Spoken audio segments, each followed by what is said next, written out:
So yeah, we got some Andor season 1, season 2.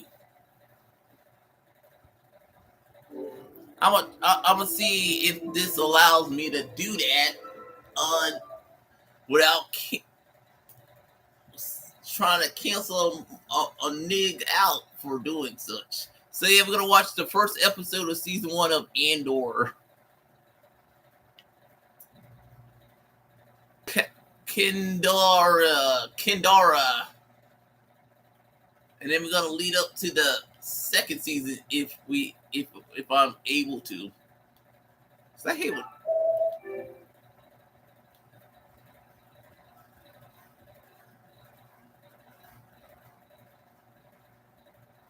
when they do that.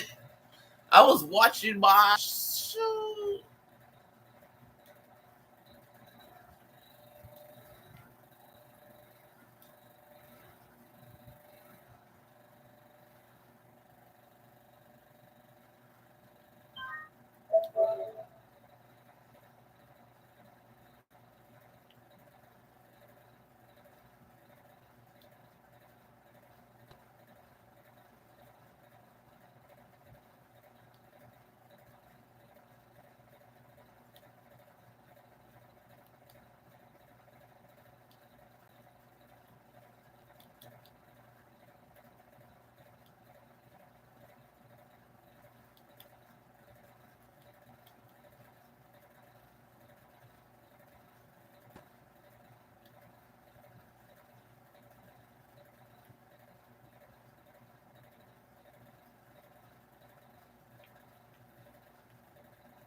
Andor.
down. And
Andor.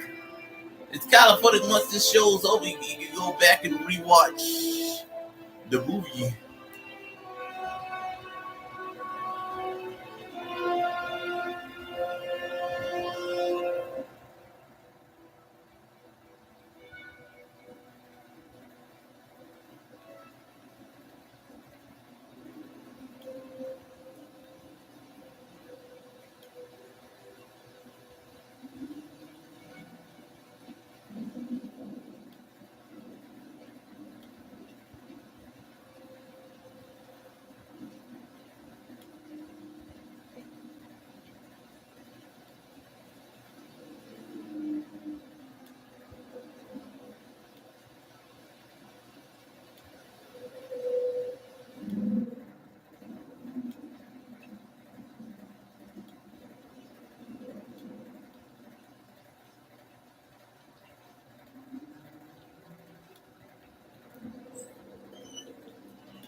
Peepa, peepa, tita, titties.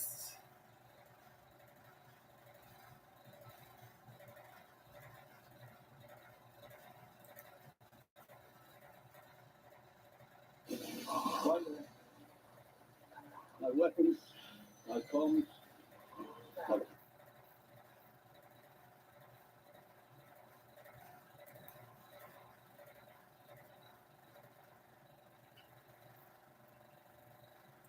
Ready?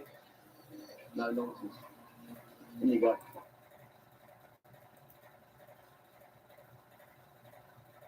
So yeah, we thoroughly kindles the first episode that came out September 21st of 2022 of Andor.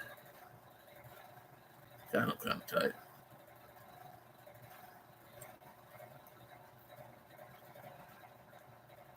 So yeah, and the timeline is 5 BBY of 23 BBY.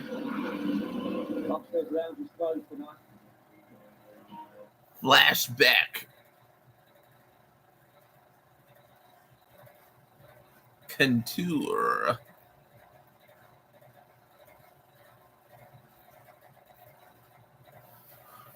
Of Andor.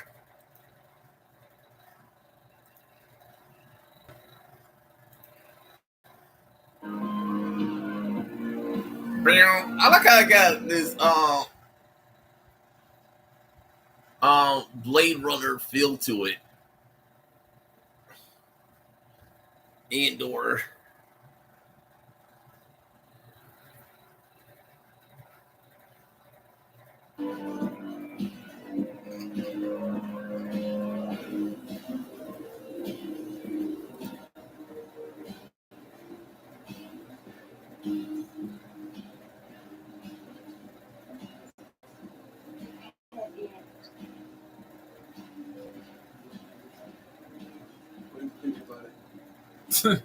Genuine crying.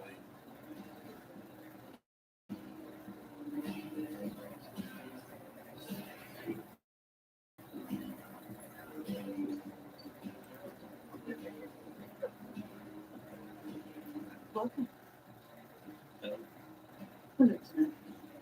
Just me. Have you been with us before? First time. Oh, you picked a great night. Instead of being quiet this evening. Excuse me. We were at first. We were first. Gone about you. Don't gone. Behave. Behave. Oh, she's funny. Apologies. You should take care of them. Why? It's a company town. Oh, they're just sentry guys. You have to play at being cops. It's annoying. Where were we? They were telling me how quiet it was. Looking for something special for me. A friend of mine said there was a girl from Canary working here. Canary. A Canary. Is it? Oh yeah, that's the name of the episode, Canary. It's not a girlfriend or something, isn't it? I don't have a girlfriend. You're from Canary. Nostalgic. Oh, wait. You go check them up, will you?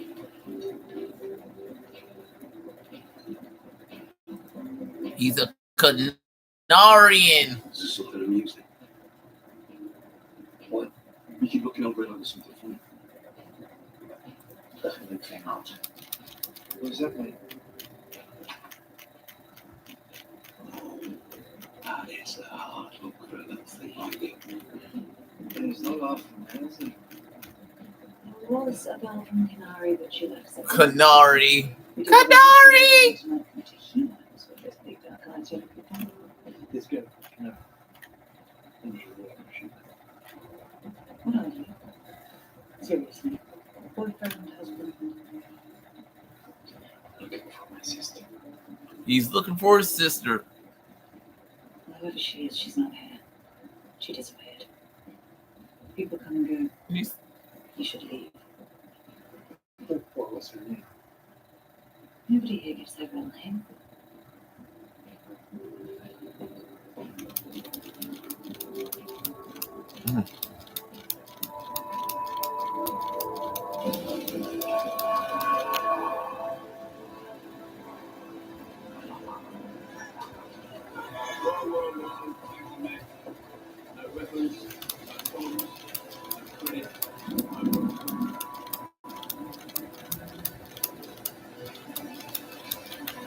Canary.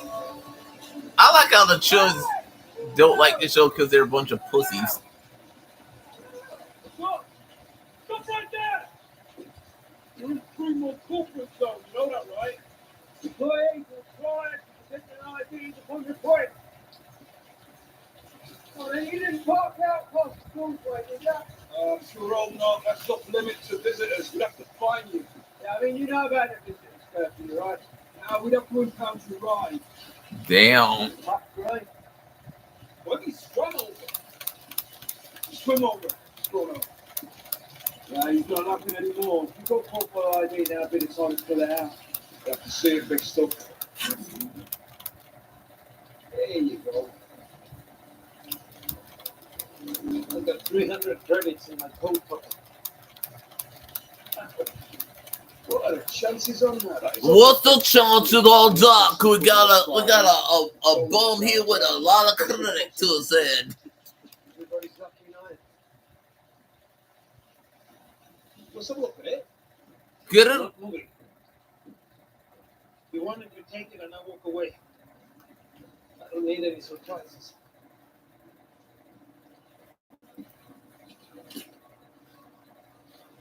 How about it?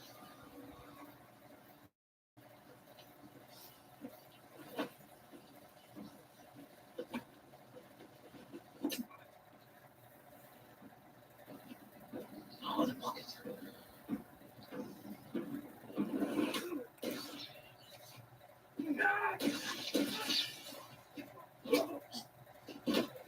Bam! My boy Andor did that. Andor did that. Tell me now. Tell me what to do. You can't hear it now. Get up. Get him up. Get him up. Move.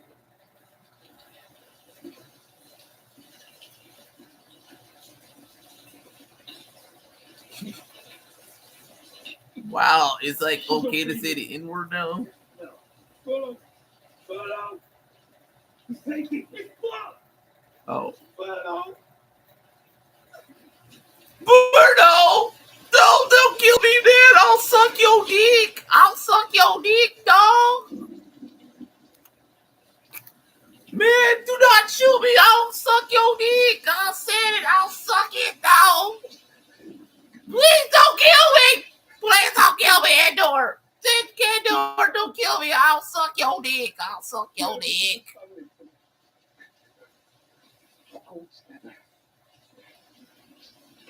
He fights you hard, doesn't he? You didn't understand him. He tried to grab you. Still a good movie. I still like it. We're going to get you. Tell me what happened. Please don't kill me! Y'all fuckers ruin everything, dude. Why did you kill me? I was like gonna suck your dick. Motherfucker, I was gonna suck your dick. Kendor.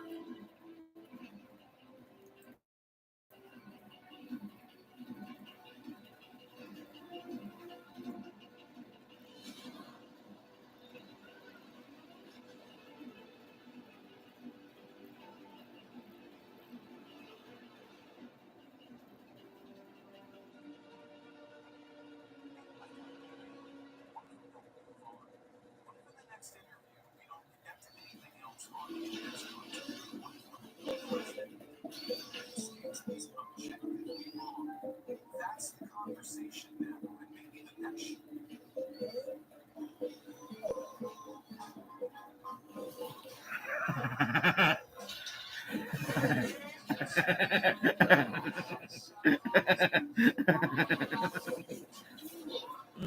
Damn, bro.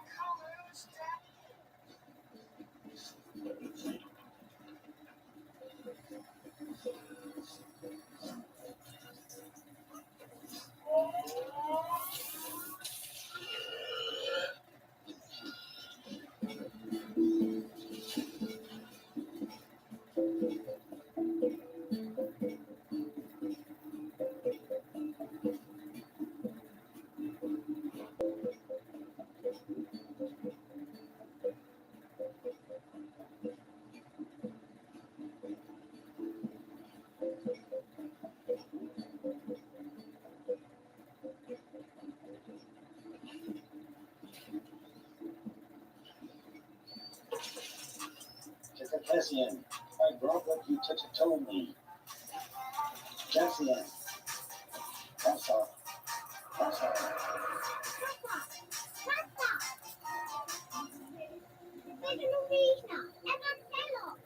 What?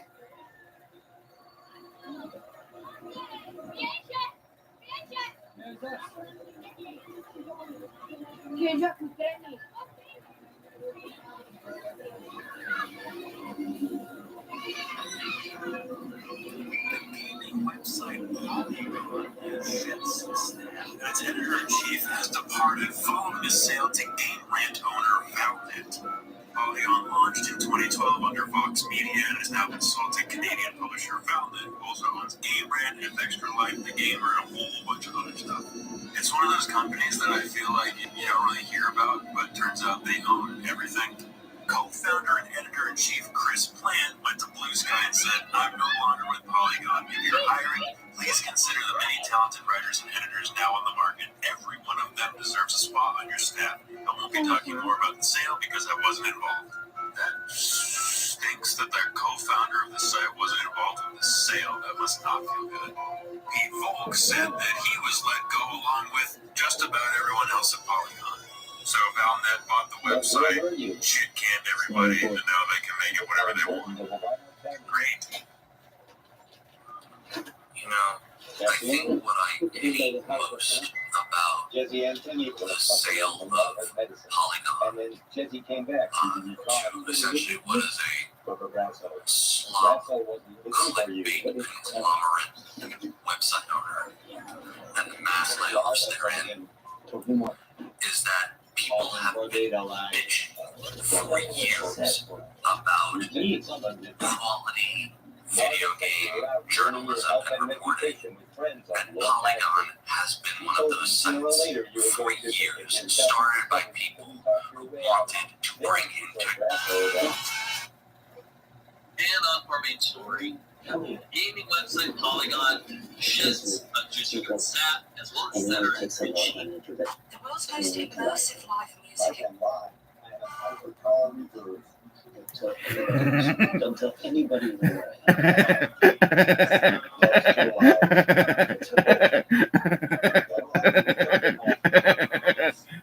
No, to say it's like, oh, Polygon. There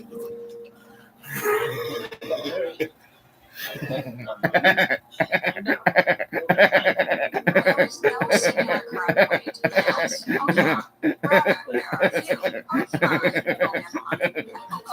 I've gotten some comments correcting my pronunciation of Pokemon. Some going as far to discredit everything I've said because I say Pokemon instead of Pokemon. But it's not that deep. Pokemon is how I said it in the entirety. So Polygon is over, and I guess y'all won because, yeah, legit people who really cares about gaming lost their jobs so that a bunch of drifter assholes can half-ass shit and say whatever they want to say because they're a bunch of cocksucking morons like Jeremy Griggs of Geeks and Gamers, whose whole agenda is I'm gonna jerk off to Donald Trump for my entire career because I'm a fucking cocksucking cracker ass bitch YouTuber who preached a bunch of hate comments a lot.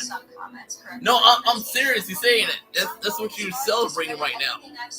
Dumbasses like you get to push the button and say whatever you fucking want to say because you're not woke. I'm like, what the hell does that have to do with it? And then you reference Sweet Baby Inc. like it has something to do with it, motherfucker.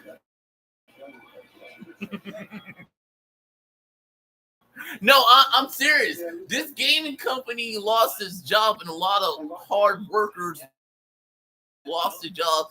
But you get to say we got back at the libs. We got back bringing a bunch of people losing their jobs because y'all's bitch ass complaining on social media saying go woke, go broke, go woke, go broke, go woke, go broke all the time, you fucking non-talented assholes.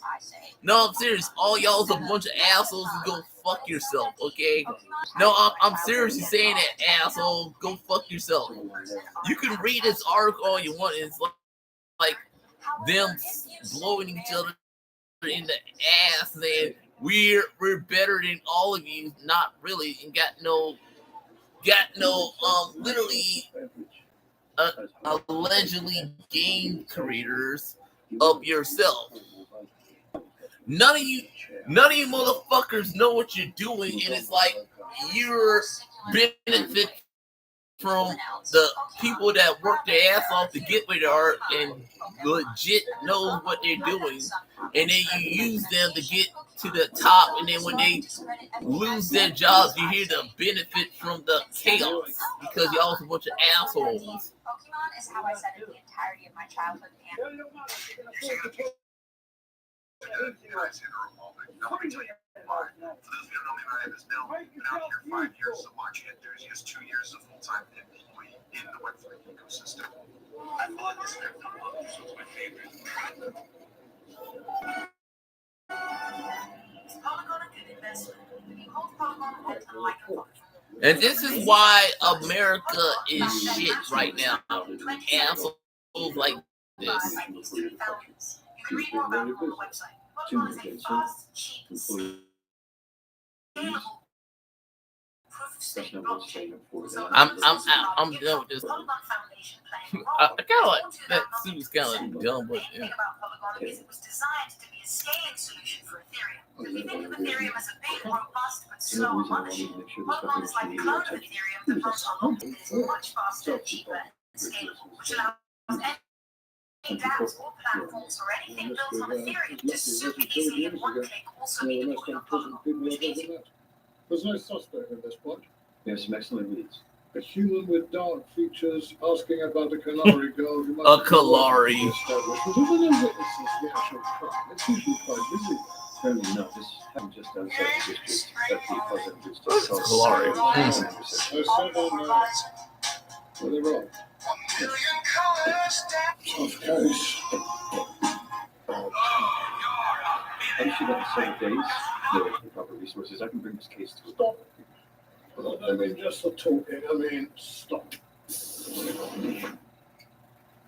This case appears to bear all the hallmarks of what I like to describe as regrettable misadventure. But the adventure. Dedicated Premor employees caught in the sad orbit of the rare calamity. Don't understand. I want you to conjure a suitable accident. Now let's make sure it's on the far side of the plaza. Let's get it outside the leisure. Let's get outside, okay? Let's get outside. They're in the problem, which we're not supposed to have. The expensive one, which we shouldn't go into for. The drinking milk, which we're not supposed to allow. Both of them supposedly on the job, which is a dismissible offence. Yeah, just move along, move on. Person to another. I suspect they died rushing to aid someone in distress. Nothing to heroic. We don't need a parade. They died being helpful. Something sad but inspiring in a mundane sort of way. You look stricken, Deputy Inspector. Are you absorbing my When I said bad timing, I wasn't referring to the fact that you spent any time in this. I mean that I'm on my way this morning to an Imperial Regional Command review, where I'll be asked to make a report about our crime rates. The goal of that speech, should you ever be asked to deliver it, is brevity. Minimizing the time the Empire spends thinking about pre-optimal lana benefits and by extension everyone here at the Premor Security Inspection Team, which at the moment includes you. Don't put your feet on my desk in my absence and let's have an accident before waiting when I get back. I want to put my dick in you.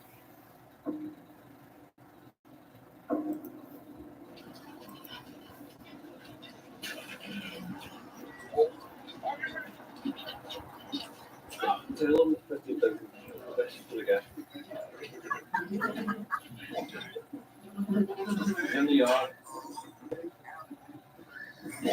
Yes, we can do that.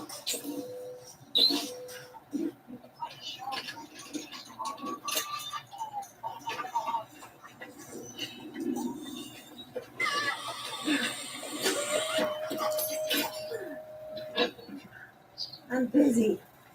I'll be quick.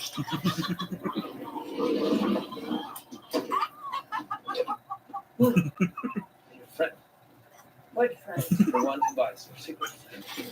How fast did you reach it? What happened, Chief? I fell. Or what? A jealous husband? I have something to say. Don't we all? What's so good to hear? Planning to reach out at the end of the month? This would have to be now.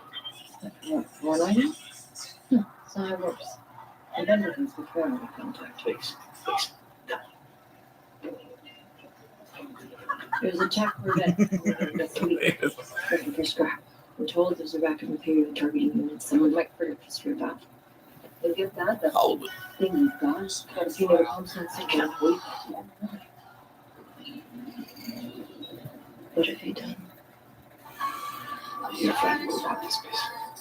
He'll come for this. He said he wanted to meet me. So what is it? smoking! What is it?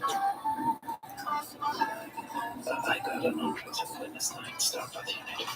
Vector crystals and Imperial seal still intact. How long have you had that? I mean, You've been hiding it. I've been saving That gives me control of my bits. Yes, again. Not your best move, Kathleen. So what? You want to call the guy or not? Yeah. Not forget that. They load the things below. Anything you can for a while. You've been holding out on me. It's getting let's not get emotional. Mon chéri, I want to tap that ass, mon cher. I want to tap that ass, mon cher. I'm not trying to get this. I just want to tap that ass. How dare you not allow me to tap that ass? How dare you not allow me to tap that ass? That's all I want. You don't know what I mean.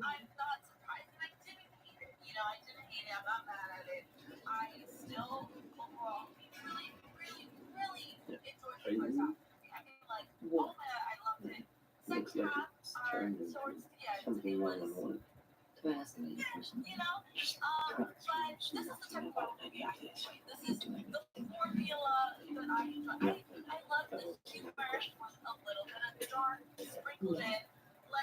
He knows nothing about it.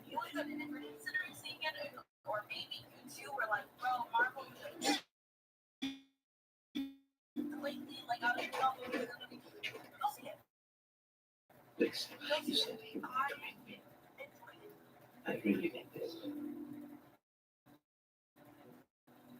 it good or is it just? We've had a lot of ups and downs from Marvel Studios in the last 5 years. How to get invested in the characters as people. To that end, this movie was surprisingly dark, but in a mature and considered way. Honestly, it reminded me of the best Marvel TV shows, specifically WandaVision and Loki, but it even harkened back to Legion in some great and unexpected ways. It seems the studios took all the lessons it learned from those shows that really invested in their characters and applied it to a big screen story. I also loved how this reflected and refracted the 2012 Avengers. And despite this being a darker and more emotional outing, it still had time for some wit and humor in the right places. Largely thanks to David Harbour, who was clearly having fun with his time in the MCU. But the movie is held down by Florence Pugh and Louis Pullman, who are both excellent and the major reason why this whole thing works. Pullman, by the way, got one of the best Marvel character introductions in years. Also, shout out to this movie feeling like a whole story that didn't come across as if it was recreated in post through lots of reshoots. On the negative side, I thought some of the CGI looked a little cartoony at times, and the time span and geography of the story felt fuzzy. Did it take place over a few days or several weeks? If it's the former, a lot happens and there's a significant amount of travel going on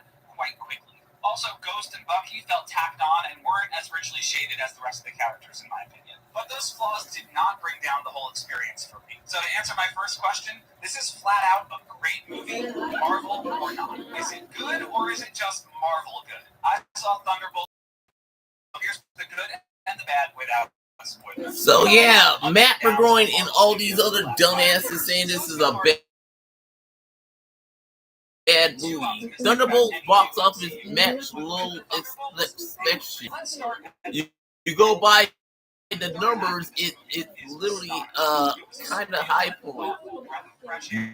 It's next to Sinners and the Archlight 2. movie. I'm not saying it's like literally made its money back, dude. Thunderbolts remember that superhero antics can be fun, but we also need to care about and get invested in the characters. And then if you go by box office, Google. Honestly, it reminded me of the best Marvel TV shows, specifically WandaVision and Loki. But even harking back to, okay, so me and my girlfriend just recently got back from watching the Thunderbolts. And centered in Star Wars Episode 3, Return of the Jedi still beats it, but it's still Disney making money. This is one of the better Marvel movies. It's a little bit darker than most other Marvel movies. First off, there's this Sentry. Now, the Sentry is one of my favorite characters in all of comics.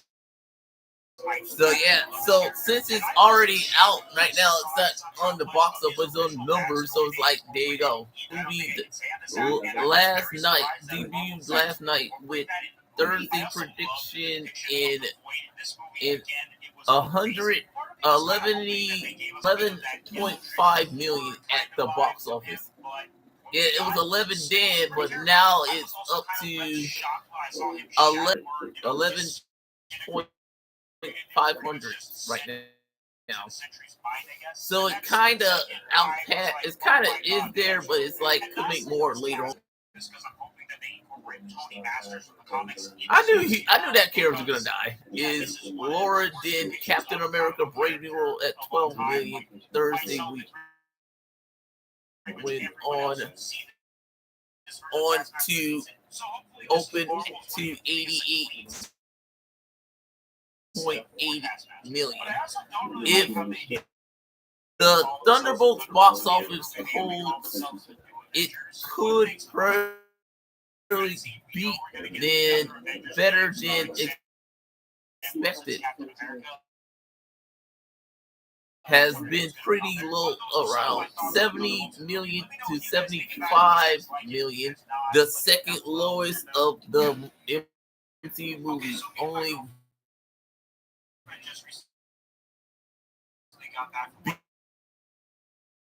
beating better than the Marvels. I like how you morons once again always got to reference that movie because you're a pussy. So it looks as things can only go up from here if it hits 80 million. That's right,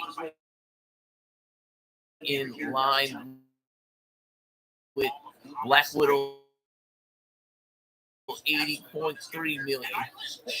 I'm sorry, but most people like that movie, Black Widow movie, so shut up. Which this is really a sequel to. Technically, it is because Elena and Valentina showed up in the Black Widow movie, and then also Taskmaster, who we all know is gonna die here because no one likes that character, Taskmaster. I'm not spoiling it. I'm just saying everybody's predicted that character might die. Friday night update. It looks like the Thunderbolts made with that 70 million to 75 million opening are a 32 million Friday, which includes that Thursday preview Captain 4 opening with a 40.9 million Friday. Originally, art confirmed were also said to be pretty much on par with Eternals, but the Thunderbolt Thursday is beating them better than Eternals 90.5 million. However, it's in so not that much of a difference. Wide box office of 414 million, which isn't good. If Thunderbolts finish, that still isn't good million. But the lowest gross of the MC movie Marvels. Shut the fuck up. Folks, last night I gratefully liked it. It's at least entertaining, but cool stuff in it. More half reading my review here. The tomato score, which isn't too bad. The fans score is sky high at 96%, which seems obvious high. I am a critic that follows the of the Marvel zombies thing at them.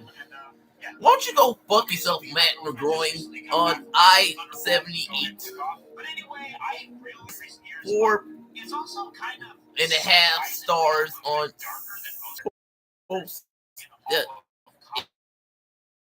and a great 74%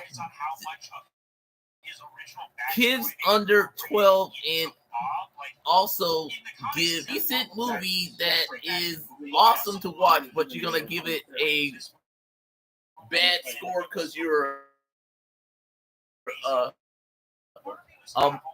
bitch, because you're a bitch.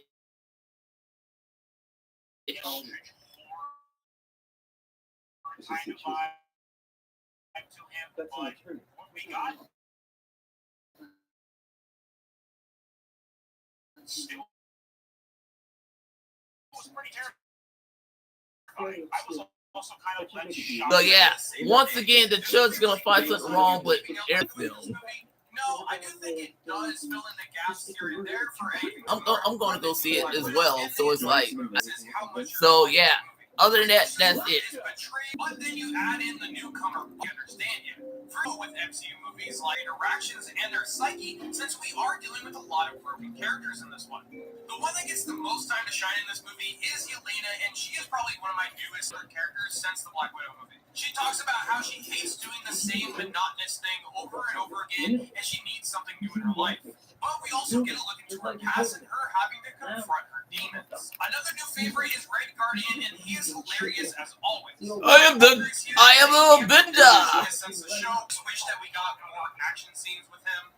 Ghost is probably the character that gets the least amount of character development throughout the whole movie. Bob is a new fun character in this movie, and I'm super excited to finally see Sentry in live action, and I'm super excited to see him go up against actual heavy hitters in the MCU. The action in this was fantastic, and the fight choreography, especially with Yelena, was really good, and especially with the group as well. There's a lot of good action scenes in this movie that are going to keep you very entertained. Seeing them actually save people and them realizing that they can actually be heroes was we are the Thunderbolts. Seeing everybody deal with their own personal problems and kind of diving into what makes them crack. There's also some pretty emotional scenes in this movie which I really like. When Sentry finally Come on, comes Sydney. screen, he looks like he was pulled straight out of the comics. I love his costume, and he is a force to be reckoned with. This dude is super OP. The Void is super creepy, and I really love how they show that in this movie.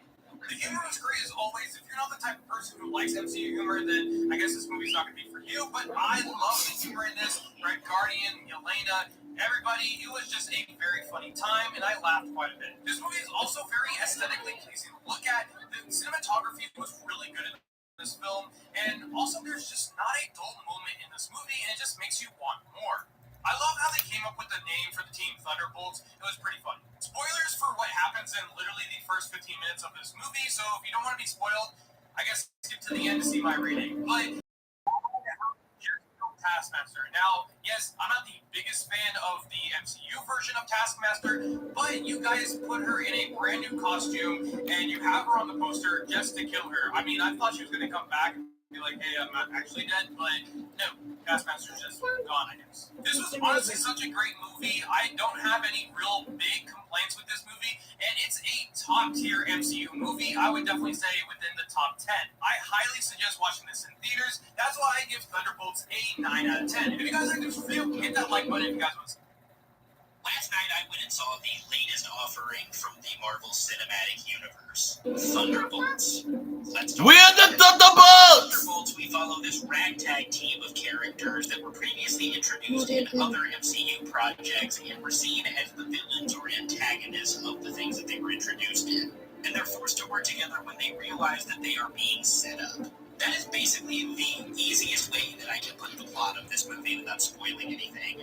Now, as I'm sure a lot of my followers will know, I have been a pretty staunch critic of the MCU over the last however many years. I think the MCU is in a truly terrible place. It has no idea where it's going, what it wants to do, or really anything. But I will say that I was actually looking forward to Thunderbolts. I thought that this movie looked pretty good. And I had heard so much praise for this movie leading up to it. It even debuted with a 95% on Rotten Tomatoes, which is one of the highest MCU ratings we've ever seen. So let's just get the big question out of the way first. Is Thunderbolts a good movie? Yes, it is. But is this the return of the MCU? Absolutely not. But it is a step in the right direction. Easily the best thing about Thunderbolts is the team that we have here and their chemistry with one another. And I really thought the performances by the entire cast were pretty great. Especially from Florence Pugh. I know that should go without saying because I think she is one of the best actors working today. And I have truly never seen a performance from Florence Pugh where I thought that she was bad in it. Even in bad movies, she elevates those bad movies with her performance. But there is also really good character work done with all of these characters. Some definitely get a bigger spotlight than others, but for the most part, I think everybody is given just enough. And we get insight into their pasts and things that we hadn't previously seen, so we learn new things about them along the way. Especially when it comes to Yelena, played by Florence Pugh, as well as U.S. Agent or John Walker, played by Wyatt Russell. But what Thunderbolts does the most that I really admire, that I have been begging for the MCU to do consistently, is to be different. And this movie absolutely is different, because there were times where, honestly, I forgot I was even watching an MCU movie. And that is absolutely a good thing, because this movie doesn't follow the stereotypical MCU formula.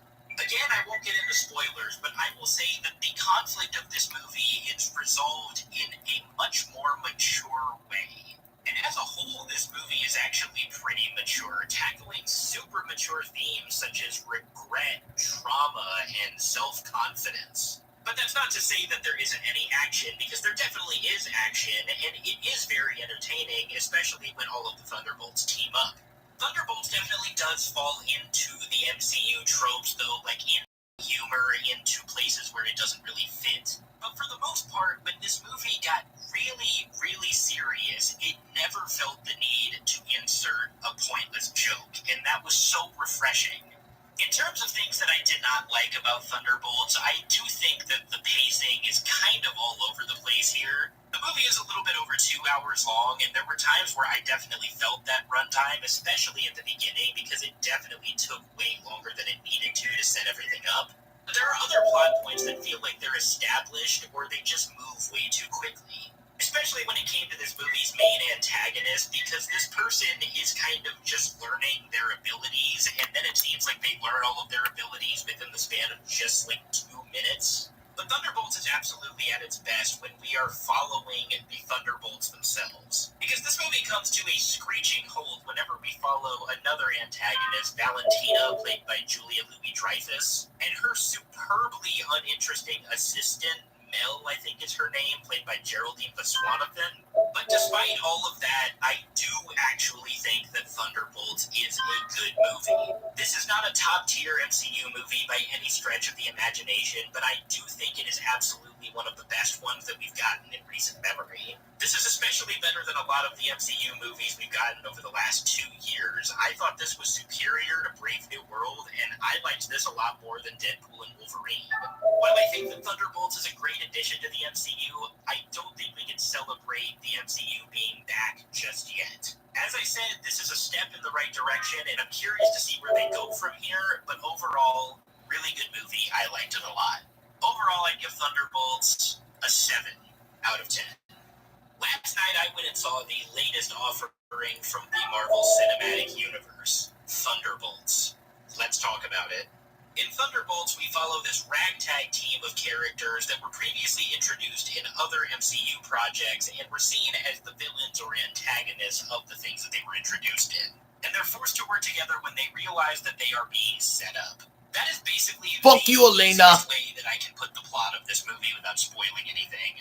Now, as I'm sure a lot of my mutuals and followers will know, I have been a pretty staunch critic of the MCU over the last however many years. I think the MCU is in a truly terrible place. It has no idea where it's going, what it wants to do, or really anything. But I will say that I was actually looking forward to Thunderbolts. I thought that this movie looked pretty good.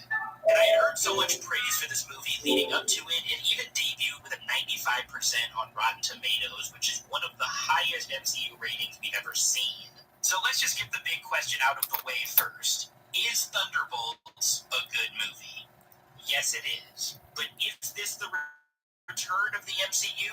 Absolutely not. But it is a step in the right direction. Easily the best thing about Thunderbolts is the team that we have here and their chemistry with one another. And I really thought the performances by the entire cast were pretty great. Especially from Florence Pugh. I know that should go without saying because I think he is one of the best actors working today. And I have truly never seen a performance from Florence Pugh where I thought that she was bad in it. Even in bad movies, she elevates those bad movies with her performance. But there is also really good character work done with all of these characters. Some definitely get a bigger spotlight than others, but for the most part, I think everybody is given just enough. And we get insight into their pasts and things that we hadn't previously seen, so we learn new things about them along the way. Especially when it comes to Yelena, played by Florence Pugh, as well as U.S. Agent or John Walker, played by Wyatt Russell. But what Thunderbolts does the most that I really admire, that I have been begging for the MCU to do consistently, is to be different. And this movie absolutely is different, because there were times where, honestly, I forgot I was even watching an MCU movie. And that is absolutely a good thing because this movie doesn't follow the stereotypical MCU formula. Again, I won't get into spoilers, but I will say that the conflict of this movie is resolved in a much more mature way. And as a whole, this movie is actually pretty mature, tackling super mature themes such as regret, trauma, and self-confidence. But that's not to say that there isn't any action, because there definitely is action, and it is very entertaining, especially when all of the Thunderbolts team up. Thunderbolts definitely does fall into the MCU tropes, though, like inserting humor into places where it doesn't really fit. But for the most part, when this movie got really, really serious, it never felt the need to insert a pointless joke, and that was so refreshing. In terms of things that I did not like about I walked out of Thunderbolts very conflicted, mainly because I don't want to overhype this movie, but I also cannot lie about how much I really enjoyed it. It was kind of few and far between where there's an MCU movie that I'm really, really excited about after I see it. And this is one of them. Starting with the positive, the main cast of Thunderbolts, all excellent. I really enjoyed their performances. The Florence Pugh, the Wyatt Russell are kind of the three standouts. It's a very fun group, and the film's humor is more character-driven. Yeah, he was stolen as a kid, Is that this like a white man that could take a person? Rather than like jokes being written out as quips. I also really love that this movie has something to say.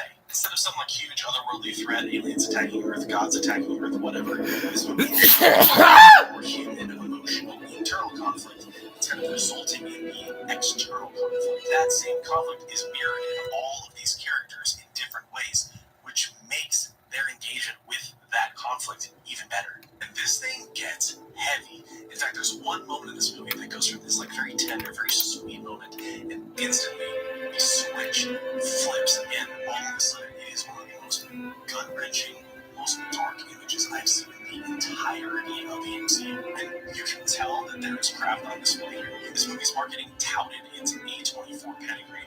All these great movies that the people who worked on this film also worked on, and I think that despite it still being an MCU kind of corporate product. You can see some of that craft and artistry come through, and I think that was pretty exciting. I think it might disappoint some people that this movie's not like bending over backwards trying to connect itself to the larger MCU. Most of the references from other projects are based on these characters, and those pieces are utilized to tell their stories in this movie rather than constantly just referencing other stuff from other projects like the MCU is very wanted to do. Unfortunately, I kept waiting for Julia Louis-Dreyfus and Geraldine Viswanathan to like fit into this movie performance-wise.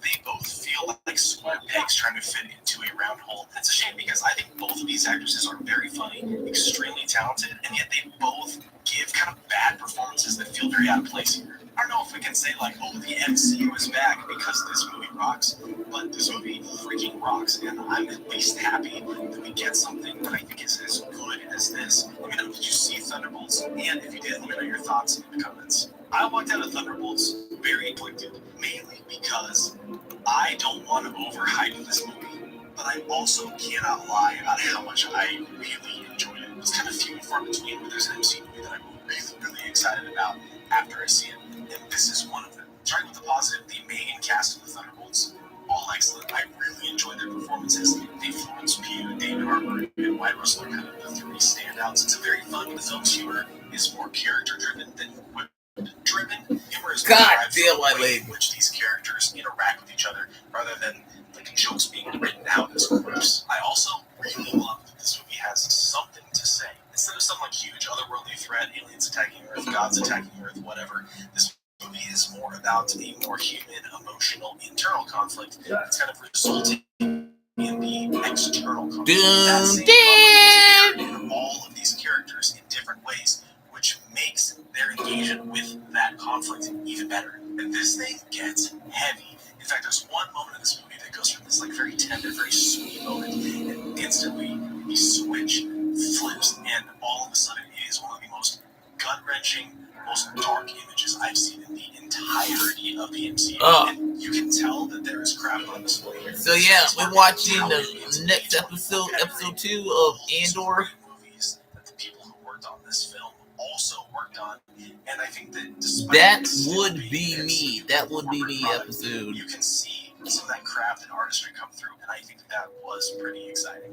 That aired September 21 of Trying 2022. to connect itself to the larger MCU. Most of the references from other projects are based on these characters, and those pieces are utilized to tell their stories in this movie rather than constantly just reference. I've certainly gone through quite a journey with my fandom of. When we use Thunderbolts, the best MCU movie since Avengers Endgame, no, it's not, but it's still very excellent. Thunderbolts was a strong entry, but I'm not going to sit here and act like Shang-Chi, Eternals, and Deadpool and Wolverine didn't deliver when they did. Florence Pugh as Elena Belova came through like she always does. The story hinged on her performance, and she brought the fury and the passion. From the second the movie opens, I'm connected to her as she fights through that emptiness to find purpose. And all the characters are struggling in the same way because they're fighting through the darkness, and that's what connects them. This was surprisingly relatable because it was about finding when everything seems lost. Bad things have happened in our past, but we don't have to be. Yes, it is, master. Thunderbolts came out at the right time because it almost felt like a deconstruction of the superhero narrative. The Avengers were gone, and the tower is still under construction. These are broken people, but coming together and striving towards being something greater, being heroes, gives them hope. Everyone was great in this, but he is my favorite. He stepped up to the plate by inspiring others. This felt like a natural progression after Falcon and the Winter Soldier. Both another seeker, a Canadian male recent of Team-up movies can be hard to pull off, but I wish one of them got full character arcs. Like, I wanted to know more about Ghost. I could have done with a bit less humor, but it didn't take away from the earnestness of the movie. The acting was spectacular, everyone had a standout moment, and the ending was satisfying. I give this an 8.5 out of 10. Is Thunderbolts the best MCU movie since Avengers Endgame? No, it's not, but it's still very excellent. Thunderbolts was a strong entry, but I'm not going to sit here and act like Shang-Chi, Eternals, and Deadpool and Wolverine didn't deliver when they did. I went and saw the Thunderbolts last night, and in my opinion, this is a very all-right movie that had the potential to be very good. If someone told me that they gave it a 7, I'd say that was fair. If someone told me that they gave it an 8.5, I'd also say that was fair. I think what stood out the most to me me about this movie is that it definitely showcases the things that Marvel does well to the highest of their ability. But because of that, it also magnifies all the things that they do poorly. And one thing that Marvel does really well is make you care about characters that you wouldn't traditionally care about because they're not big name heroes. That's what they did with the regular Avengers before the Iron Man. Polygon. People were checking for Iron Man and Captain America like that. I know I wasn't, so whenever I watch this movie, it seems like that all over again. And I'm down for the ride. This movie did a great job of making me care about these characters. And when I say I do not give a damn about anybody in this picture besides Bucky because he's a winner. So, you know what I'm saying? Like, I just don't. Or David, rather, because now, after watching this movie, I want to see more about Yelena's character. I want to see if she can lead this team. I want to see this team together doing more things. I think that was the real purpose of this movie. It's just introducing this movie. Listen, I care about Bob. I really enjoy his character. My biggest problem with this movie is that you really don't get much of his character until like the last 30, 45 minutes of the movie, and then even when you get it, they're not giving you anything as dark as it feels like it should. There's nothing to do with you. Too many jokes. I just got out of the Thunderbolts, and oh my God, Marvel is cooking with this move. No, not spoiler review first, and then I gotta get into spoilers because oh my God, we'll say if you've been into Marvel movies lately, this is definitely one that you do not want to miss because this doesn't feel like anything we've had before while feeling like original Phase 1 and 2 MCU at the same time. Bob and Yelena were definitely stars of the show. Florence Pugh and Louis Pullman did an amazing job. I hate John Walker as a person, but his character is so. What have you done? What you done with Troy? What you doing, Troy, mommy? Ideal of what America should be. He was amazing this entire movie.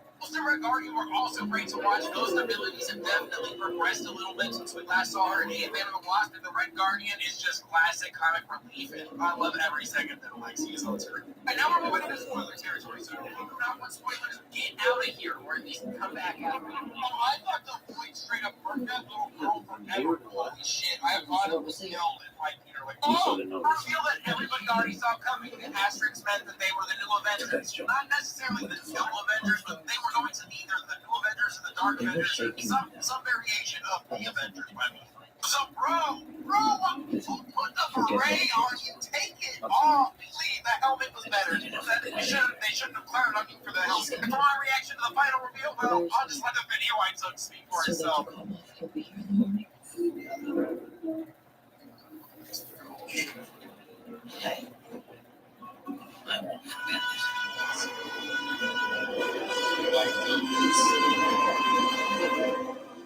Certainly, though, the new Avengers was such a solid step in a new direction for Marvel, and I cannot wait for now Fantastic Four, and then to eventually see what they are going to do with Doomsday. I don't know how they're going to pull it off, but I am excited to see where we are going from here. And I'm really excited to see these characters interact with the Fantastic Four, because their dynamics are... I mean, Reed is just going to be astounded by how much of dumbasses people like John Walker and Red Guardian are. I can't wait. I just got out of the Thunderbolts, and oh my God, Marvel is cooking with this move. No, not spoiler review. Oh my God, guys! Never in a million years would I think a superhero movie would starstruck. Well, Thunderbolts just did that. Now I'm going to do my review on Thunderbolts just a little bit differently, guys, because I don't understand the lore, I don't understand the characters or anything like that. I'm explaining this movie, so let me just try my best. Let's do something new. Here we go. Now, guys, when you go into a superhero movie, you're there for the action, you're there for the combat, the people fight and beat the shit out of each other, and the explosions and whatnot. You're not really there for the slow pace dialogue sequences. But I think that's what actually makes Thunderbolts special. Because I swear to God, I would rather have a full-length movie of these characters just talking, interacting with each other, finding stuff out, instead of just anything action-packed going on at all. Like, that's how much I love every single one of these characters. Even though there are some action-packed sequences that do take place in this movie, because of course, it is definitely not the forefront. It almost seems like this movie wants to focus on its plot and its synopsis, and the characters' backstories, and how the main villain can manipulate those sequences. Now, as I said, this movie does a very good job of making you fall in love with every single one of these characters, whether they're the main characters or the side characters. But motherfucker was Florence Pugh amazing. He plays like this incredibly badass Russian mercenary type of character that has all the good and quick comebacks. She's hilarious, she's funny, she's quick-witted, and she is just like, her stunt sequences are just amazing. And she also does have a troubled past we get to explore as well that has a pretty impactful beat to this whole story overall. And I just love everything every second that Florence Pugh is on the screen. Another thing that I really liked is this movie's villain named Bob. And I don't really want to spoil anything revolving Bob, and the off chance that you really don't understand this character's lore, because I sure as shit didn't. Andor. I'll really just chop it up as I've never really seen a villain in a movie like this. I've never seen powers like this. I've never seen a sequence that happens where he's kind of an anti-hero and the hero in certain situations, how he's exploited by other people. I just love everything to do with Bob. I should have asked my mom for Bob, I think his abilities and how they impact every single one of these characters is what I love most about this movie and the story that we go down because of his character and his involvement with pretty much everyone. It just has this emotional undertone lingering with it that kind of had me teary-eyed. I'll be honest with you. I was a little bit of a bitch towards the very end. But overall, guys, I absolutely love Thunderbolts. I'm more than likely going to go watch it again. It just is so much fun. It's so hilarious. I love the chemistry between all of the characters. When you're literally just sitting watching them in a car ride, just interacting with each other, or when they're just kicking everybody's ass, like, it is just so much fun. And it's also just as special as this movie can be from our main characters. And then we can focus on these side characters and this side story going on, and it not bog anything down. Like, it's just as interesting. I fucking love this movie. Oh my god. Guys, never in a million years would. So I just watched Thunderbolts. I'm gonna be honest. I love Yuri on the Wall, but the movie wasn't a bad movie. I expected it to be one of the best Marvel movies it was not. So Maybe I just overrated it myself. I don't I'm know. last in the middle of the night. I'm gonna kind of spoil some things here. Put the brief on the right down. That's one of I those guess what I didn't really dangerous like, Michael suspect. what really like stood for me was Couldn't be more the so. I think it villain. was crucial. They didn't And really also fight to it. set up as an inspired They leadership hugged as him, a worthy substitute. and that was it. It was more of like a mental health movie, which is And great. when do you think we need? But you have this Woo! whole team Just of to be prudent. Will you skilled be sticking up with fighters, us? and they I don't should fight be. the guy Absolutely. and win. Show And I force. guess maybe we didn't need that. Maybe that was the point. Maybe they just needed to hug. Excellent. What is clear is that after Thunderbolts, it's no longer the MCU. Two men It's dead. now the One MCU. ticket. Thunderbolts is really fun to watch for a few reasons. A lot of people aren't going to like this, but I did not like Thunderbolts, bro. In fact, I thought it was a very terrible movie. Thunderbolts is indeed incredible and is probably my new favorite Marvel movie. Let's just say it, and it's 100% within the top 15, maybe even top 10 favorite movies of all time, because this was so fucking good. Is it because I'm probably biased towards, like, the message of the movie and the dramatic elements? Do I love what this movie was about? This movie almost made me cry. Marvel, this is what I've been waiting for a long time. I've been waiting for you to put up an action for a while, not just like a fun movie. Because this movie was fun, fucking fun. But I'm waiting for you to put out a movie with there's like a message, heart to it. And this is it. Do more of this. Trust your creatives, Marvel. Trust your creatives. Stop with the fucking reshoots. The second guessing yourself. This is what we need. Thunderbolts is indeed incredible. It is probably my new favorite Marvel movie. Let's just say it. And it's So I saw Thunderbolts last night. I am so glad I didn't get to see this movie because I'm sorry, this movie fucking sucks. I know a lot of people say this movie is really good. I'm not trying to be a contrarian, like I'm not trying to get views. I'm just being honest because let me explain this to you. Anyone who's seen it, was it actually worth the watch? Thunderbolts? I went ahead and I saw this last night in Dolby, and it was beautiful. I gave it a 9.7 out of 10, an honor scale of yes, go see it, go see it for yourself, and no, it's not actually worth the watch. I would say go see this for yourself. Nicked out. Especially I love Marvel, and you've been looking forward to seeing this movie. Getting right into spoilers, so if you haven't watched the movie yet, save this video for later, we can talk about it. Acting, I gave it 1 out of 1. First of all, just solid acting across the board from everyone involved, extras, main characters, everyone far in between. Solid acting and really helped with the humor. He's gonna sell it. He's gonna sell that.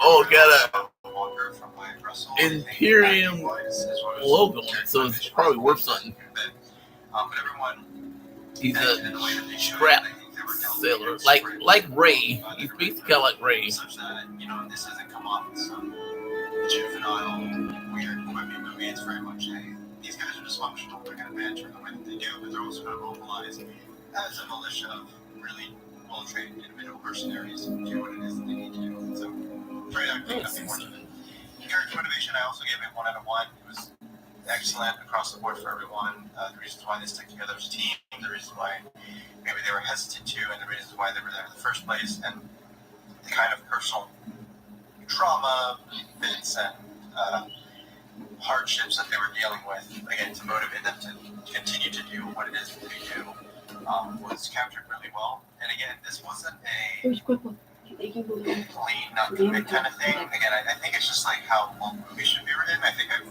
reviewed so many movies that it's just coming to the point where it's like, this is where it should be, right? I'm not going to speak about it in a way that's like, this is the gold standard. Y'all It just might be. racist. I It's like, think they did a great job, and can't take that away from them. I'm not going to add anything more to that.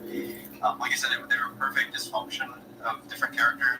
A lot of them have and have not interacted with them before because of the kind of characters that they are. They are so once again, the MAGA dick suckers are predicting that Superman's gonna be bad, and this comes through a mega dick sucker, Janus Rises take on it. James Gunn flopped. I'm like, James Gunn just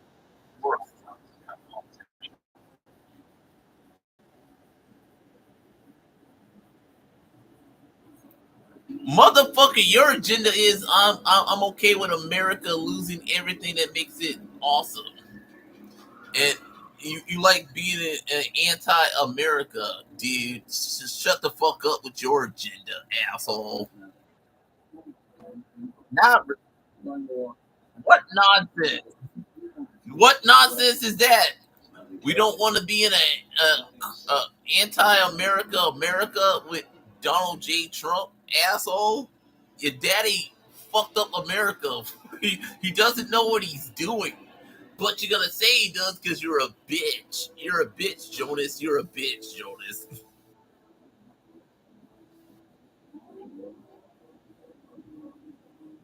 Oh, it's from Matt McGroin, aka Cosmic Book News.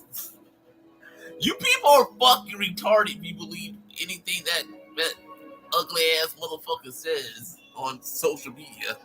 No, I'm serious. You believe this, it shows how fucking retarded America is in this direction. It's like fucking retarded.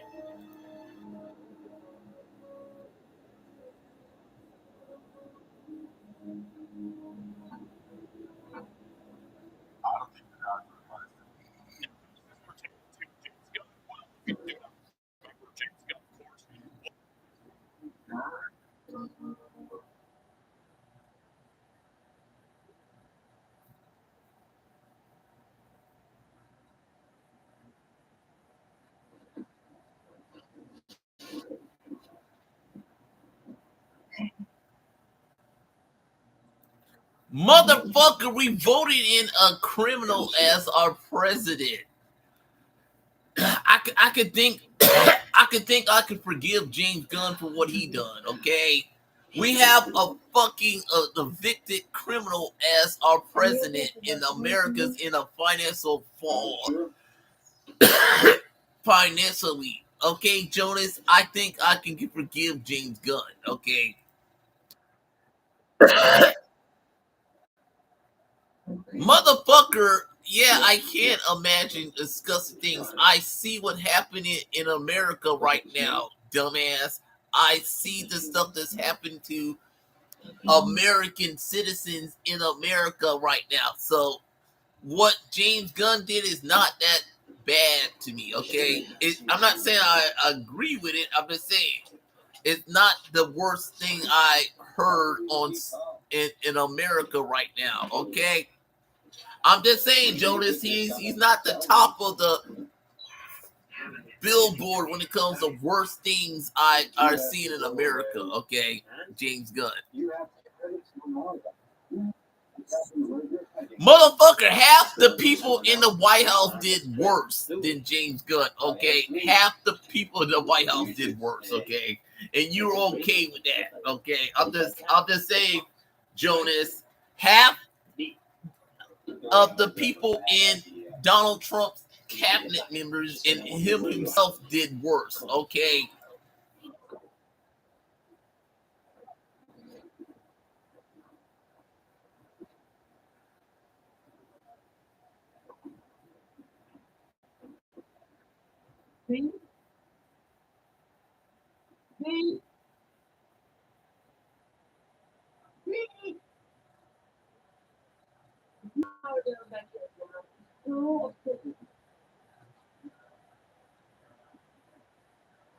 Motherfucker, you people do it as well, so shut the fuck up. I'm like, everybody does that, project their ideologies onto their project. George Lucas, the creators of Superman himself is an immigrant. No, I'm serious. The creators of Superman made him an immigrant from Krypton, while they're a bunch of Jewish immigrants. So it's like, yeah, it is okay to do so because that's what Superman represents. That's what Superman represents. He's a foreign immigrant from Krypton who's living on Earth as an immigrant. So I'm like, what are you talking about? Superman is an immigrant. It's like right there. If you read the comics, if you watch any of the product, he's an immigrant from a planet called Krypton. He's an alien.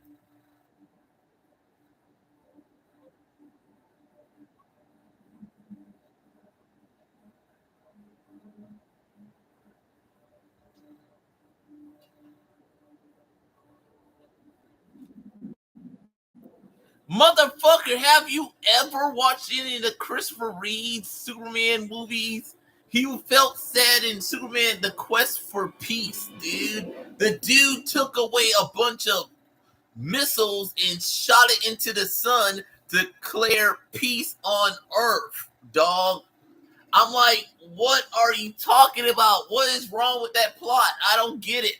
It's the exact same thing what Superman would do or feel. I'm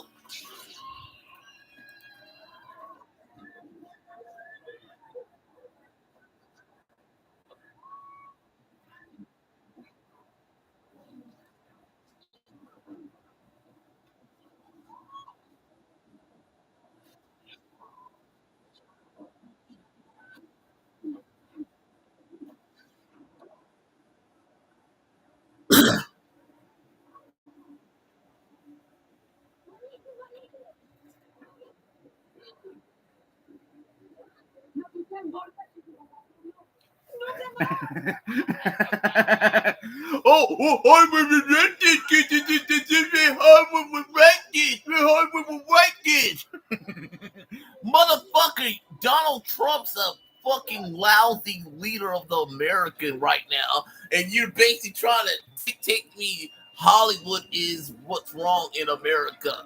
No, it's Donald J. Trump, okay? Donald J. Trump, dog.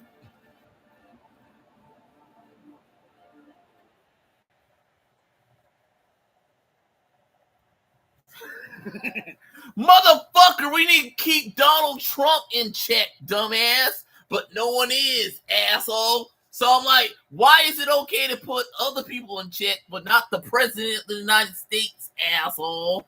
No, I'm seriously saying that. Why are you saying we gotta put everybody else in check, but not the leader of the country, asshole? What are you talking about? Put what in check? Put one check. You wanna literally dictate what art is, asshole? No, I'm fucking saying this, Jonas. This is why all y'all's a piece of shit, and I don't give a fuck about any of y'all creativity, cause it's all shit, dog. You're basically saying others can't have the same opportunity as you because they're not a bunch of cocksuckers like you. Cocksucker.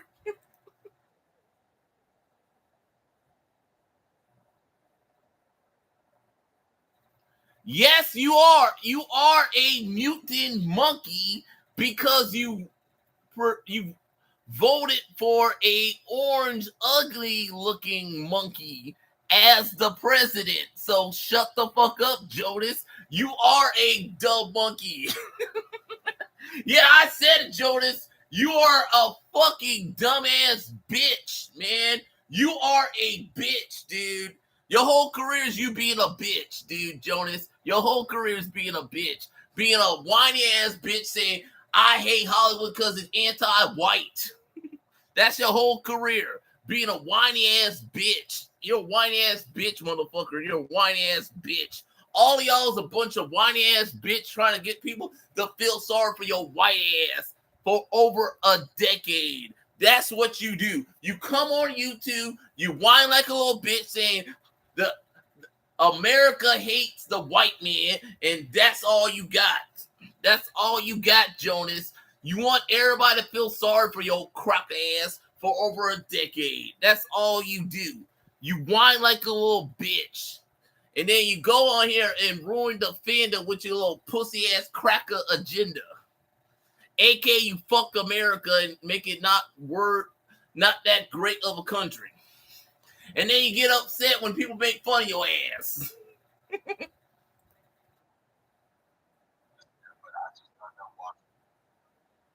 Did it?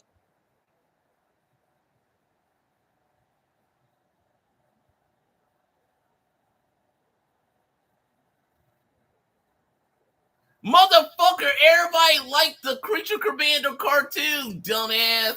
No one hated the Creature Commando cartoon, asshole. Just like everybody liked the Harley Quinn cartoon. I'm like, what are you talking about? Everybody liked the Creature Commandos.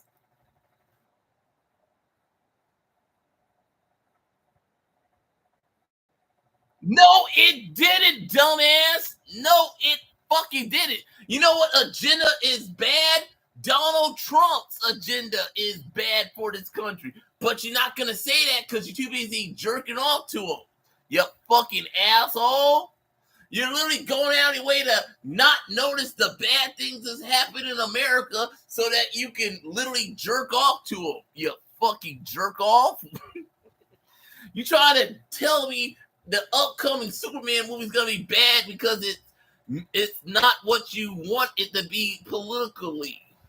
You want Superman to be all Injustice Superman or Homelander Superman or Omni-Man Superman and not be Superman. That's what you want. You want Superman not to be Superman. That's what you want, Jonas. You want Superman not to be Superman. You don't want him to fight truth for justice in the American way. You want him to fight truth justice in the capital way and just kill a bunch of people with his laser eyes for justice. The cry for justice story, or the injustice story, or the justice of society, the Justice Lord story from the Justice League cartoon / comics, where he's Omni-Man. You want Omni-Man Superman or Injustice Superman. You don't want the real Superman that would do something like that for humanity. You want the evil Superman.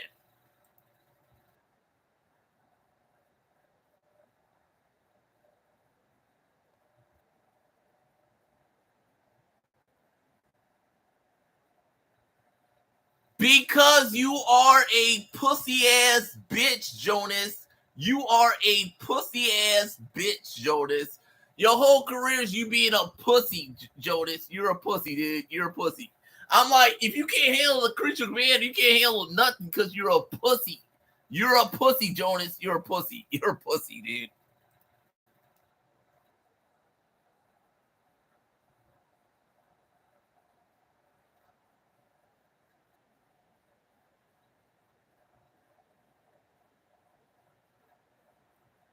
Is he really attacking fans? Is he really attacking fans, or is he defending his work from assholes like you who wants to cancel culture him because you're a fucking bitch, Jonas? It's because you're a bitch, Jonas. It's because you're a bitch. There's no sugarcoat this.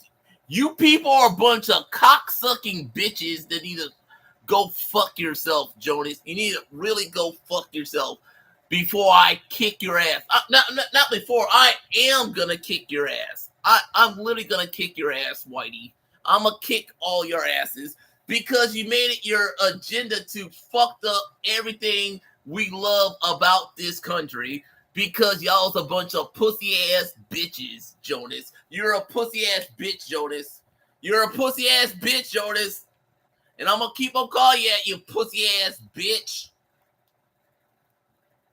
Yep, pussy ass bitch, man. You're a pussy ass bitch.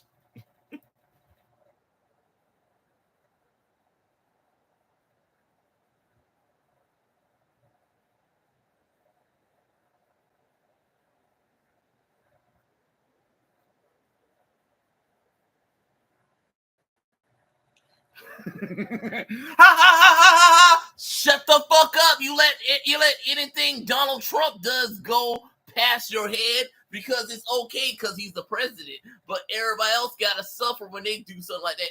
Either a former president or someone in the bottom feed has to suffer.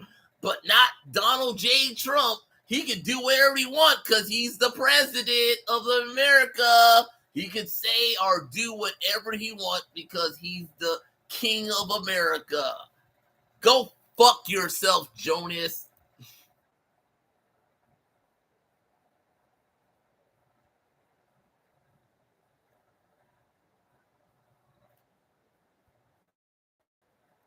No, you don't, asshole. No, you don't. You only say that because he's not Donald Trump. He's not Donald Trump, dude. Because Donald Trump can say whatever he wants and get away with it.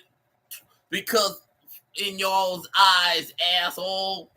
So I'm like, what are you talking about? Oh, James Gunn did this. James Gunn did that. Yeah, Donald Trump did a lot of other nasty things that y'all let him get away with. So I'm like, what are you talking about? What are you talking about? Oh, James Gunn did this. James Gunn did that. James Gunn. We gotta cancel culture Superman because James Gunn did something allegedly. I'm like, what did he do, asshole? What did James Gunn do bad? He did this allegedly thing. I'm like, did he?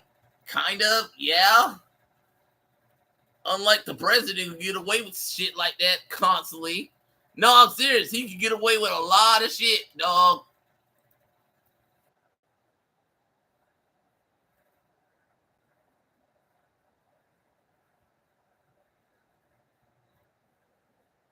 Are you?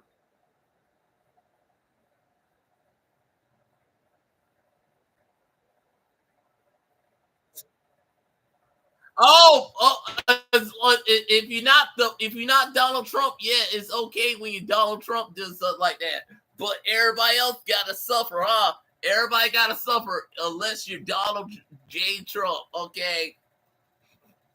I'm just saying, it's like, what are you talking about? The president does that a lot, and you're okay with it. What? I'm just saying, the person in charge of this country does it a lot, and you people are okay with it. So I'm like, what are you talking about? What are you talking about, Jonas? You're okay when the president does it. You're okay when the president does it, asshole. So I'm just saying, justify that, motherfucker. Justify that, motherfucker.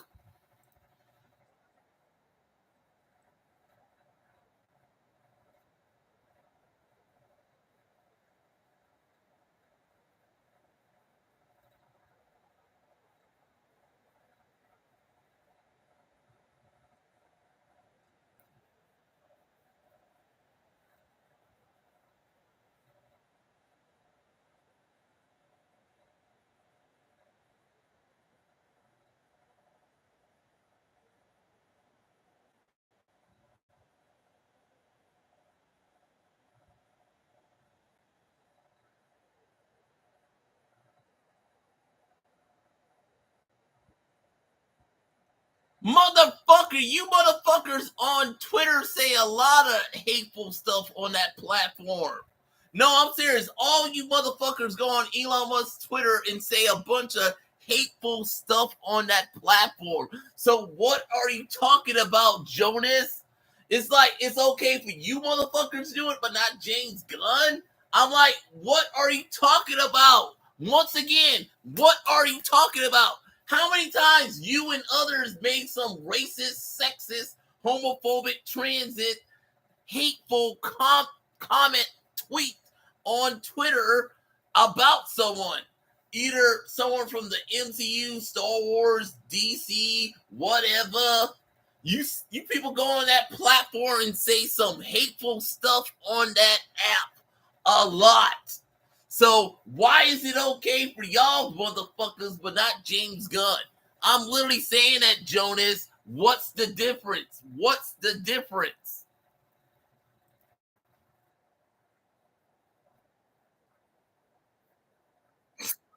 I'm like, how it's like, I'm like, how is he gonna tie Lex Luthor to Elon Musk? Elon Musk is not that smart, dumbass. Elon Musk is not that smart, dude. Elon Musk is not that smart, dude. Just because he's a gazillionaire, that'll make him an intelligent person, dog. Anyone could buy shit that makes you look smart and does the stuff that Elon Musk does, but that doesn't make you an intelligent person, dog.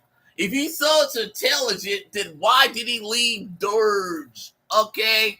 If he's such a great person, why did he leave Dirge? Oh, I can tell you why.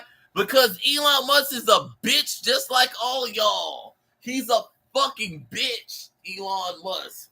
He got too close to the sun and he got upset when people called him out as a bitch on social media, just like when he was playing that video game and people found out he sucks donkey balls and he just turned off the live stream and walked away like a little bitch that he is. Wow! Wow, you such a bitch.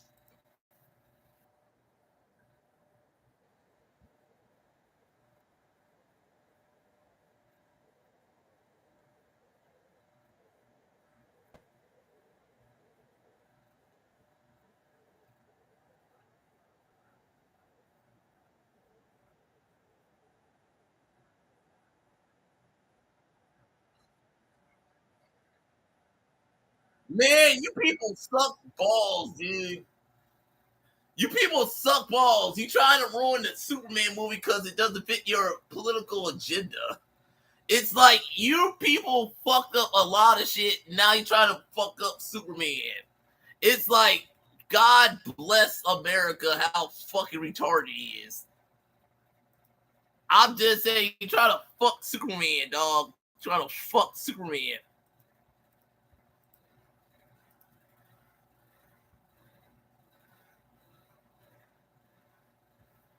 And I love Superman. My favorite version of Superman is always going to be Christopher Reeve Superman. No, I'm serious. I love Christopher Reeve as Superman as a kid. I grew up watching Christopher Reeve as a kid, and I love that dude as Superman. Okay?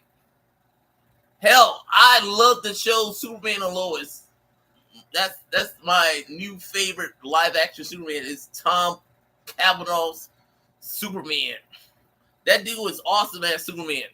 And it's kind of funny because he was a byproduct of the Supergirl show that I also kind of like. I like Melissa Noyes as Supergirl.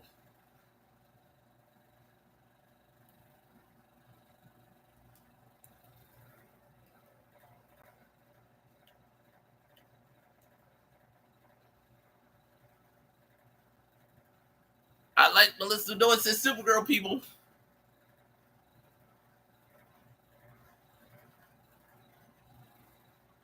I will die on that horse saying that, dog.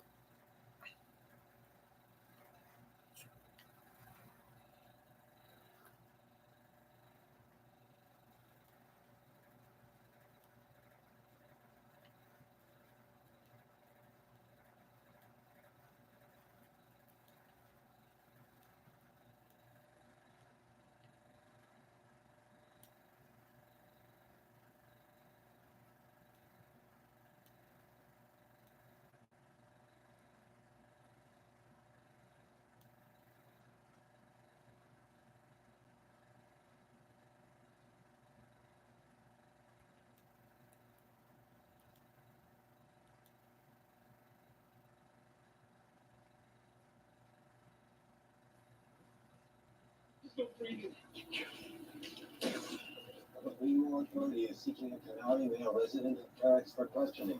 Citizens with any information should contact the Trios Molana Security HQ without delay. The suspect? Kathleen, intention, destruction, impaired property, assault on impaired soldier. Police needs a dual board. Hicks isn't looking for you. That's nothing to do with it.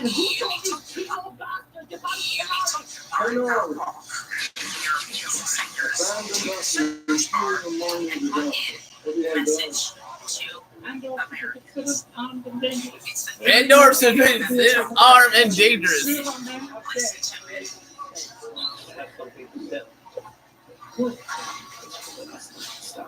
Yeah, don't forget that. Please don't Share. This is a command. Do it now. It's important. Message to Americans.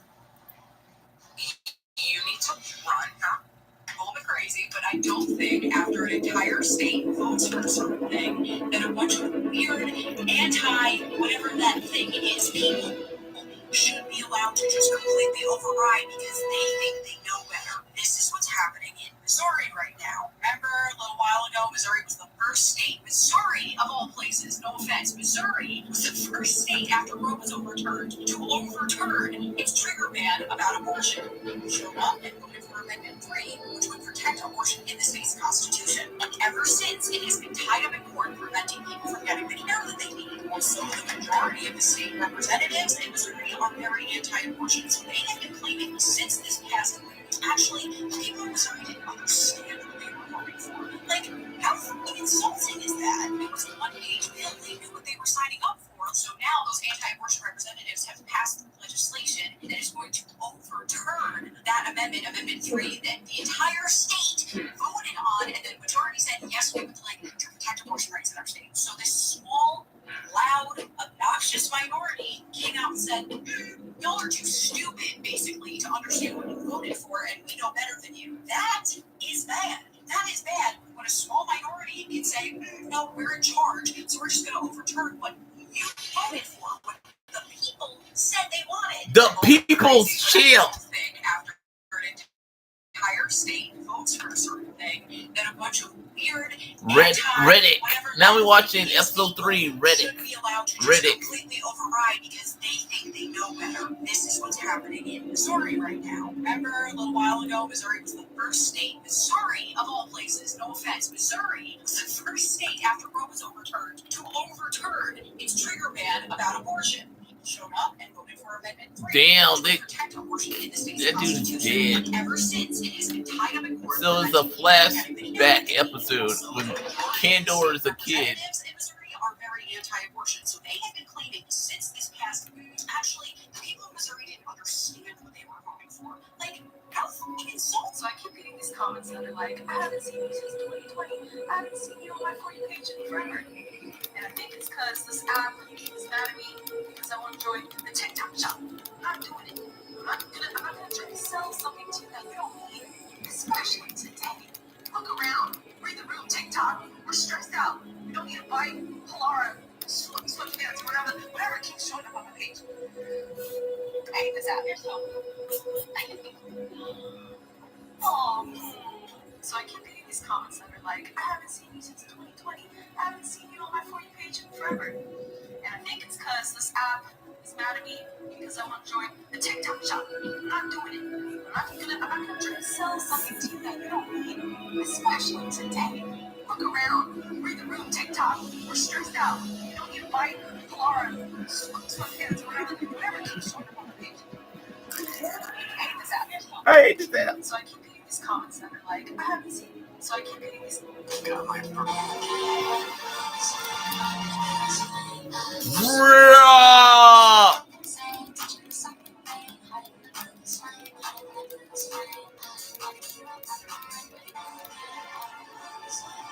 Marjorie Taylor Greene just went off on Donald Trump. Yes, he is losing Marjorie Taylor Greene. There is trouble in paradise. Take a look at this. She just posted a very long tweet with a whole list of grievances. It started off saying, I represent the base. When I'm frustrated and upset with the direction of things, you better be clear the base is not happy. And then she listed all of her grievances with Donald Trump. That he is still involved in Ukraine. She was upset with the minerals deal, saying we should be doing that here. She talked about election integrity, holding people accountable for imprisoning the J6. On and on and on. All directed at Donald Trump. And she closed with this. When you are losing MTG, you are losing the base. And Trump isn't on the ballot in the future, so do the math on that.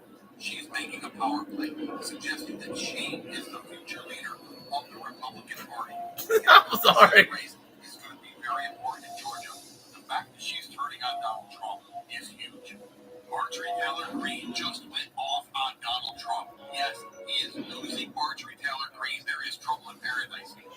look at this. She just posted a very long tweet with a whole list of grievances. It started off saying, I represent the base. And when I'm frustrated, upset with the direction of things, you better be clear the base is not happy.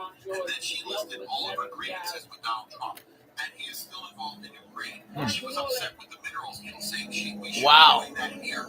She talked about election integrity, holding people accountable for Frist. So Donald Trump has just unveiled his 2026 budget, and he can say whatever he wants, but the data don't lie. Let me break down exactly what Donald Trump's priorities really are.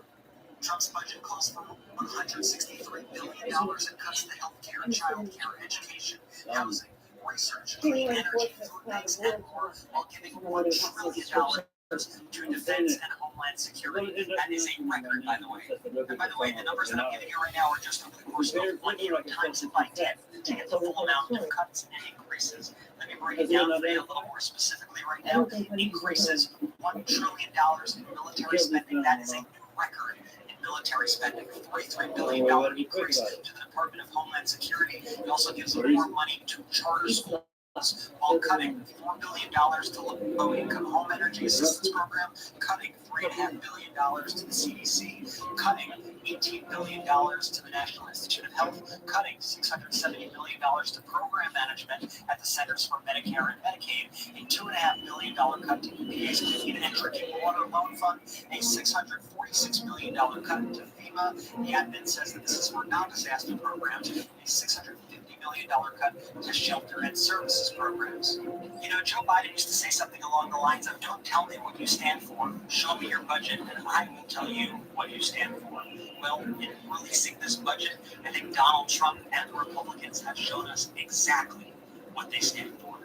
So Donald Trump has just unveiled his 20 increases $1 trillion in military spending. That is a new record in military spending. A $43 billion increase to the Department of Homeland Security. It also gives more money to charter schools while cutting $4 billion. I like that droid, that little droid they got in Andor. It's like that orange droid. It's kind of cute. It's not a good droid. It's like a cute little droid. $670 million to program management at the Centers for Medicare and Medicaid, a $2.5 billion cut to EPA's Clean and Drinking Water Loan Fund, a $646 million cut to FEMA. It says that this is for non-disaster programs, a $650 million cut to shelter and services programs. Dude, you wrecking my shit, kid. You wrecking my what you stand for. Show me your budget, and I will tell you what you stand for. He doesn't understand.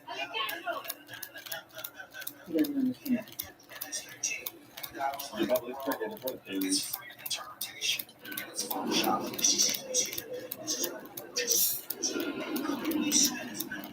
I'm talking absolutely. And that's 13. Dude, drop shits, huh? This drop shit's kind of reminds me of those drop shits from the prequel era. I'm sitting there and screaming, what is wrong with you? It clearly said S13. There's nothing really interpreted. It is a fact. Is it, Daddy Jason? Is that a fact? Because holy shit. Let's take a look at the picture, shall we, Dad? Daddy, are you trying to tell me that the MS-13 in this picture is actually tattooed on these knuckles? Because, Papa, a goddamn 8-year-old to take a look at this picture and tell me that the Helvetica font or Comic Sans, whatever the fuck that is, that's not part of the tattoo. Okay, Dad? In fact, let's take another look.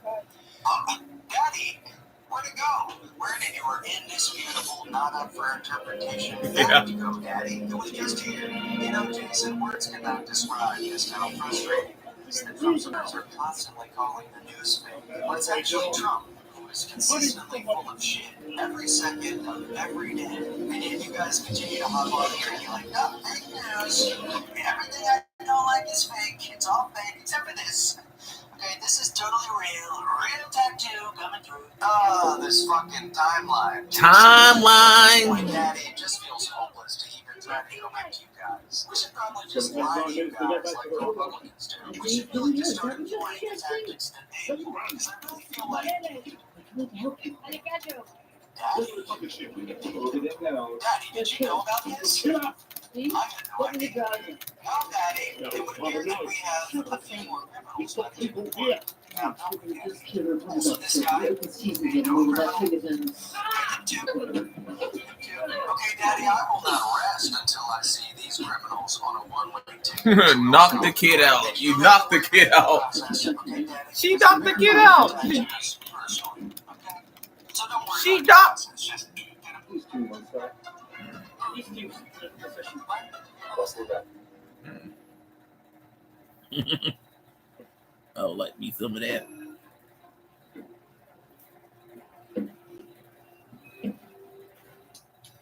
I would love me some of that. You have a warrant for Cassie and Andor? Mamacita.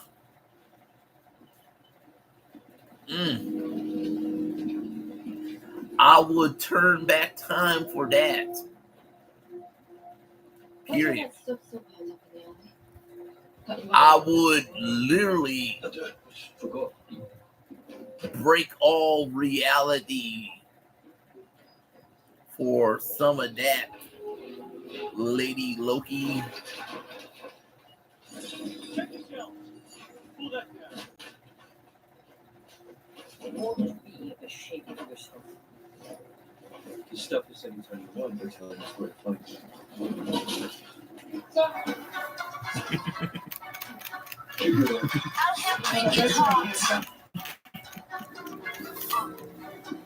What? This movie gave me nightmares, and I haven't even watched the whole thing yet. I'm talking about A24's new horror film, Great for Back. I gotta watch a few clips of the film last night.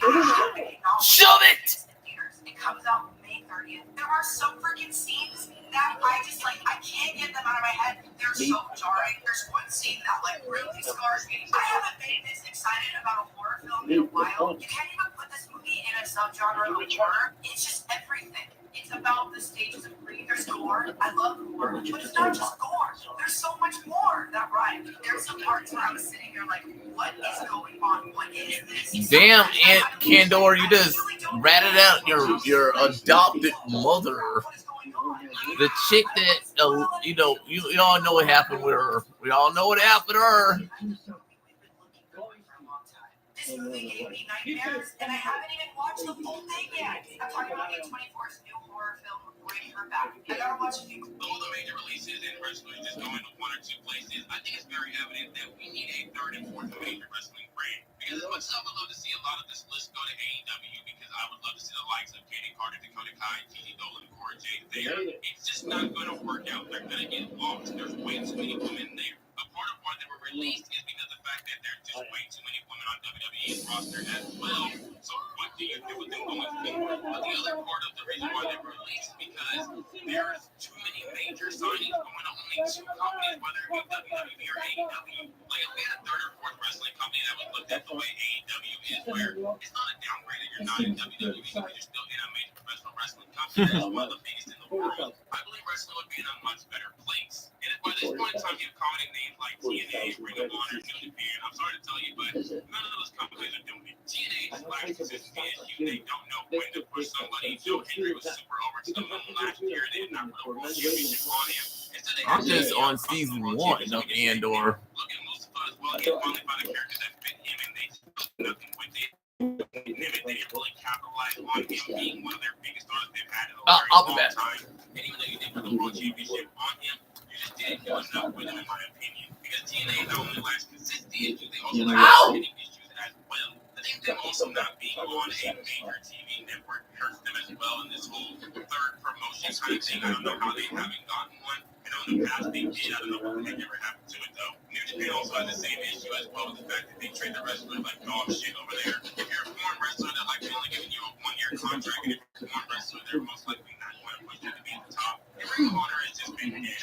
It's not. Then there's also the issue that Tony Khan did buy Ring of Honor, but wasn't able to get his TV deal because of the fact that they're just Ring of Honor. Looks like if you're approaching Tony Khan about getting a contract, you're not trying to go to Ring of Honor. Most people are probably turning it down and saying, I'd rather be in AEW or I'm going to go to WWE because no way I'm going to no dang Ring of Honor. And Tony Khan, would just put the whole entire Ring of Honor catalog on YouTube, things would be much better. I feel like a lot more people would want to go to Ring of Honor, but he ain't never going to do that. So yeah, no, we definitely do need a third wrestling promotion in the world, and at least a fourth one. Because because there are way too many talented wrestlers that are just all jammed into two companies, and you just have too many wrestlers in both of these companies, and they're just not perfect. Whether it be House of Glory, Wrestling, MLW, you have MLB, you also have GCW, you have West Coast Pro Wrestling, you have Red Pro, but we just need some way to get that third spot into that fourth spot as well, because I feel like if we had a big four, wrestling would be in a much better place, and a lot of these wrestlers would be much happier and actually able to do something rather than just, appearing once every other month. All the major releases and wrestlers just going to one or two places, I think it's very evident that we need a third and fourth major wrestling brand. Because as much as I would love to see a lot of this list go to AW, because I would love to see the likes of Katie Carter, Dakota Kai, Kiki Dolan, or Jade there, it's just not going to work out. They're going to get lost. There's way too many women there. A part of why they were released is because of the fact that there's just way too many women on WWE's roster as well. So what do you do with them going forward? But the other part of the reason why they were released is because there's too many major signings going on only two companies, whether it be WWE or AEW. Like if we had a third or fourth wrestling company that was looked at the way AEW is, where it's not a downgrade that you're not in WWE because you're still in a major professional wrestling company that is one of the biggest in the world, I believe wrestling would be in a much better place. And if by this point in time you're commenting names like TNA, Ring of Honor, New Japan, I'm sorry to tell you, but none of those companies are doing it. TNA just lacks because they don't know when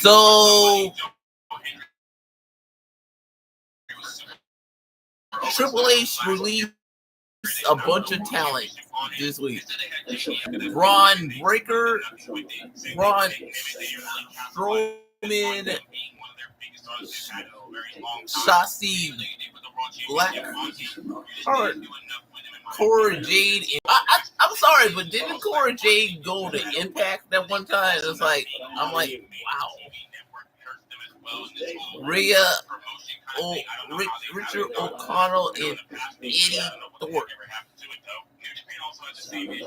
Dakota, I'm like shocked. I'm like, wow, they got Dakota Kai. It's like she was in Damage Control with Bailey and Io Sky. She was right there. I'm like, they got rid of my girl Dakota Kai. And also, I'm like Shayna Black or Shayna Baszler, and I'm like, wow, Shayna Baszler. It's like ever since Ronda Rousey retired from wrestling, they didn't really have no idea what to do with Shayna Baszler. They put her with Zoe Stark and they fired Shotzi Sonya Deville as well. So it's like it's like W has no direction with anything. I'm sorry, but it's like, wow. And also, let's see, KC and KC were former women's tag team champions, but Cora Jade was by Rachel Perez at the W stand and delivered, and the storyline was never added, which wasn't good sign. Was down a level to WWE Access after the script of Chase U, which has just returned without him being invited. Dakota Kai and many others are beloved backstage, but still was passed over for other more official things not been wrestling as of late, even after being cleared to compete. Eddie Thorpe has been used for more other offered over the past few months than he had been tossed out the whole rest of his NXT for WWE to release him is odd. Hopefully, there are brought back and find in greener passes in other companies like All Elite Wrestling, TNA Wrestling, and more, as they're all very talented and to continue to at a high level. What do you think of these releases? Where would you like to see them go next? Your thoughts in the comment below. Wow, I don't know. It's like most people are gonna say AEW, and most people are gonna probably say something else. But yeah, I'm like, wow.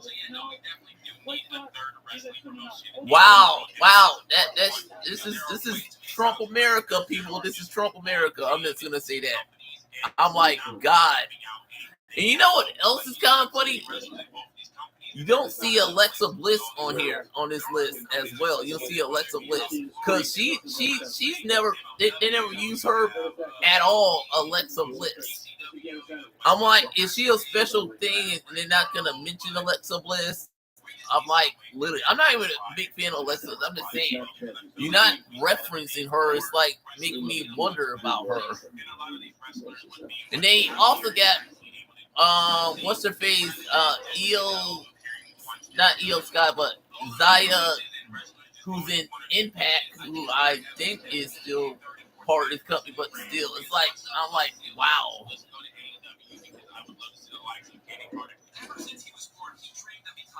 Wow, this is weird here. They got literally 2 performance center shows, and they're not doing anything with them. NXT and Access. One on CW, one on Tubi. Yeah, I said it. WWE Access is on Tubi. I'm like literally saying that it's on Tubi.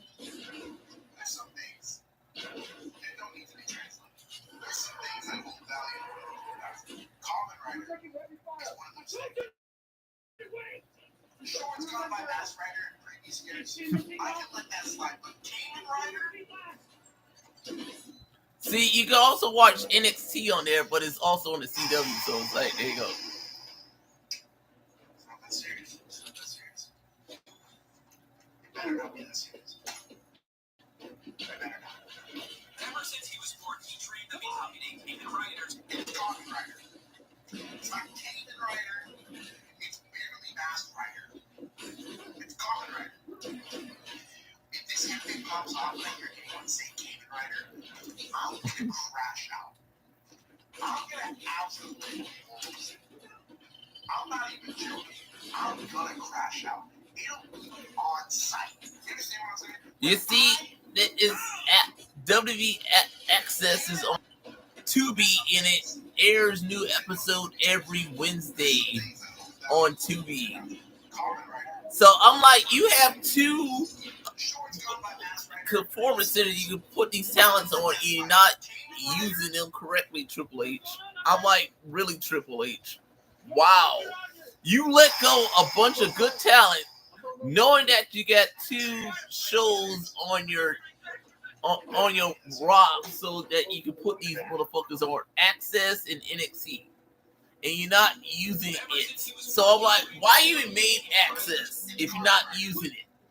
No, I'm serious. Why this motherfucker even came up with the show Access if you're not really using it the same way you use NXT? Because it's literally NXT 2.0. I'm just saying, Triple H. What's up? What's up, Triple H? Are you too much of an arrogant asshole? Because I'm now a Hall of Famer now. I can do what the fuck I want because I'm getting money from the president. I'm just saying, Triple H. I'm just saying. So yeah, there you go. They release a bunch of talent again. This shows you how the world is now. People getting fired left and right in America right now. Even wrestling people getting fired. wrestlers are losing their jobs as well.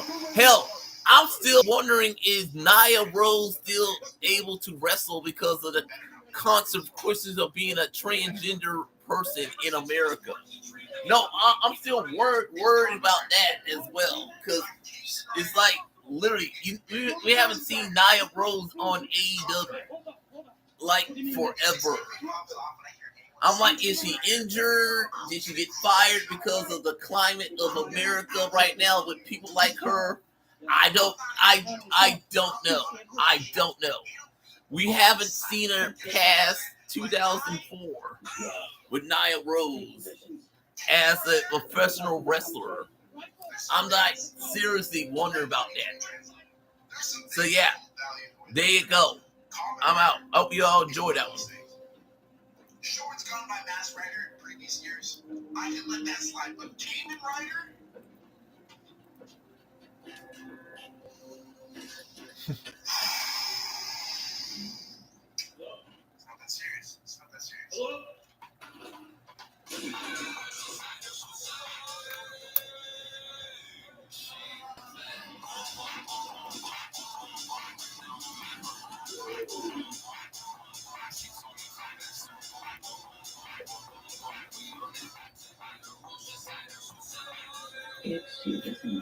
People like Chris, the reason why we only see like 2 to 4 people being consistently in that top card scene, because Frist says Dakota Kai couldn't be louder for the IC title, and that's supposed to be a threat for the woman.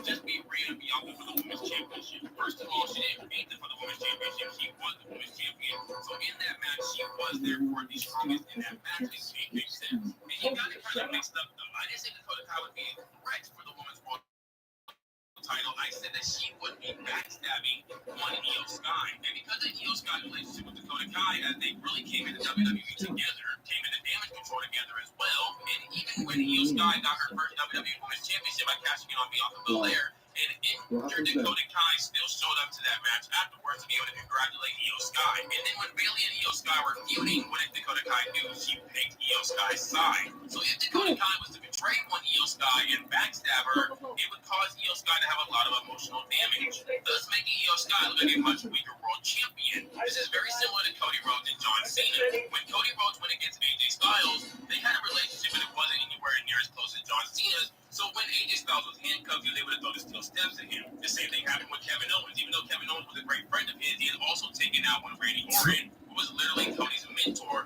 So Cody had no issue trying to Alabama Kevin Owens through a ladder. But when it came to John Cena, someone that was his literal mentor, someone that he had been on the road with for so long, ever since the start of his career, it was much harder for him to do anything dirty against John Cena, even though he had the chance to. And this same exact thing would have happened with Io Sky. Going against Dakota Kai is going to be hard for her because it's someone that she loves and cares for so much. This is just storytelling 101. We got the same thing with Carmelo Hayes versus Cody Rhodes. He should have gotten an Undisputed Championship match against Cody Rhodes when he got drafted because he was the first overall pick. First overall pick usually have loads of potential. So if he would have gotten that championship match, it would have made a lot of sense because even though this was his first match on WWE's main roster, just like first round picks in other sports who usually start even though they're probably not ready yet, Melo would get that exact same thing, even though he may not be ready for this match. Mellow Yellow. Because he is the first round pick. Heck, look at Finn Balor. He got a world title match last year against Gunther and Damian Priest, even though he hadn't been in the world title picture for about a year now, and he really wasn't looking good for like the past 2 to 5 years. This is all just very simple storytelling 101, but a lot of y'all only see certain people being able to be in these actual pictures, and that's why we get so many talents released that probably shouldn't be released. That's why we get so many talents that are just either stuck in the jobber scene, stuck in the mid-card scene, and just Mellow Yellow. Heck, a lot of them be stuck in the jobber scene and never even get to the mid-card spot. It's kind of weird that Cora Jade got released as well. I'm like, because she was with Rachel Perez, and it was like something there with those two. Germany just clapped back at Marco Rubio, who attacked them this morning and accused I'm like, God, it's like trying to stop the dangerous AFD party from seeking power in their government. So this morning, Germany classified the Elon Musk far-right back AFD party as an extremist threat to their democracy, which then allows their authorities to increase surveillance of the party to protect their national security. And in response to this rational move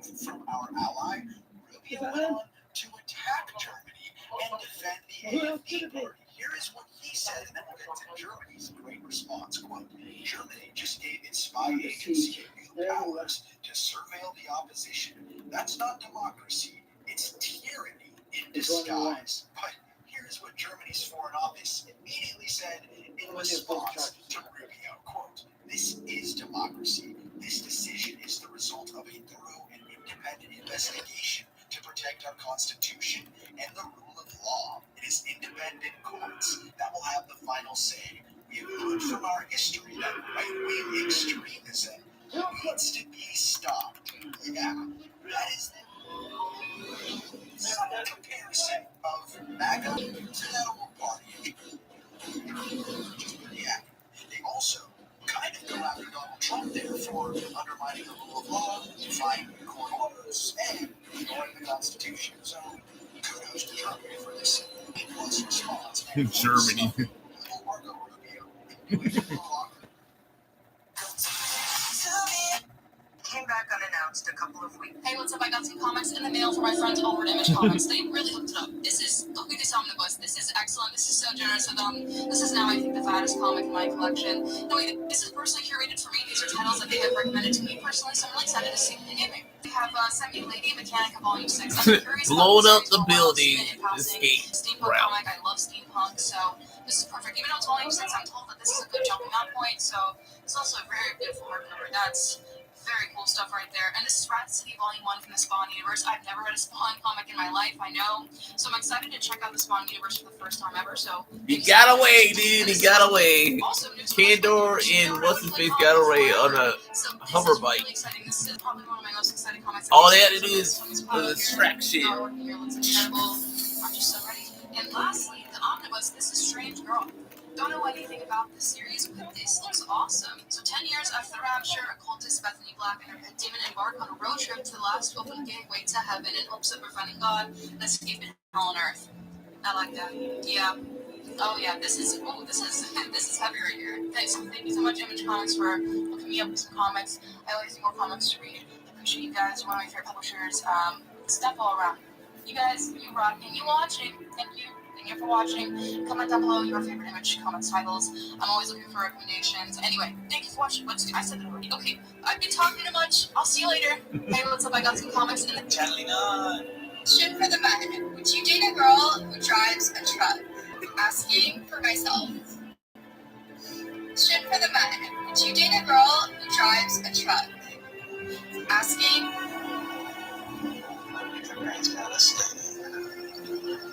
There's my little sweetheart. Not many.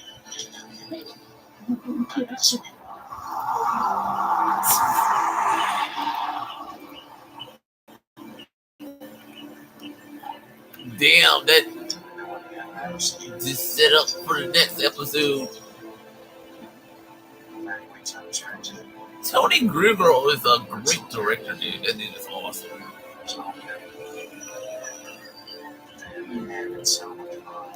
Recording.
He's not strong enough to fight Sentry. He's not fast enough to fight Sentry. He's not even durable enough to even stand up to him. Like, this Marvel Superman, and he now solos. He solos the entire DCU. Before we start, ladies and gentlemen, spoilers.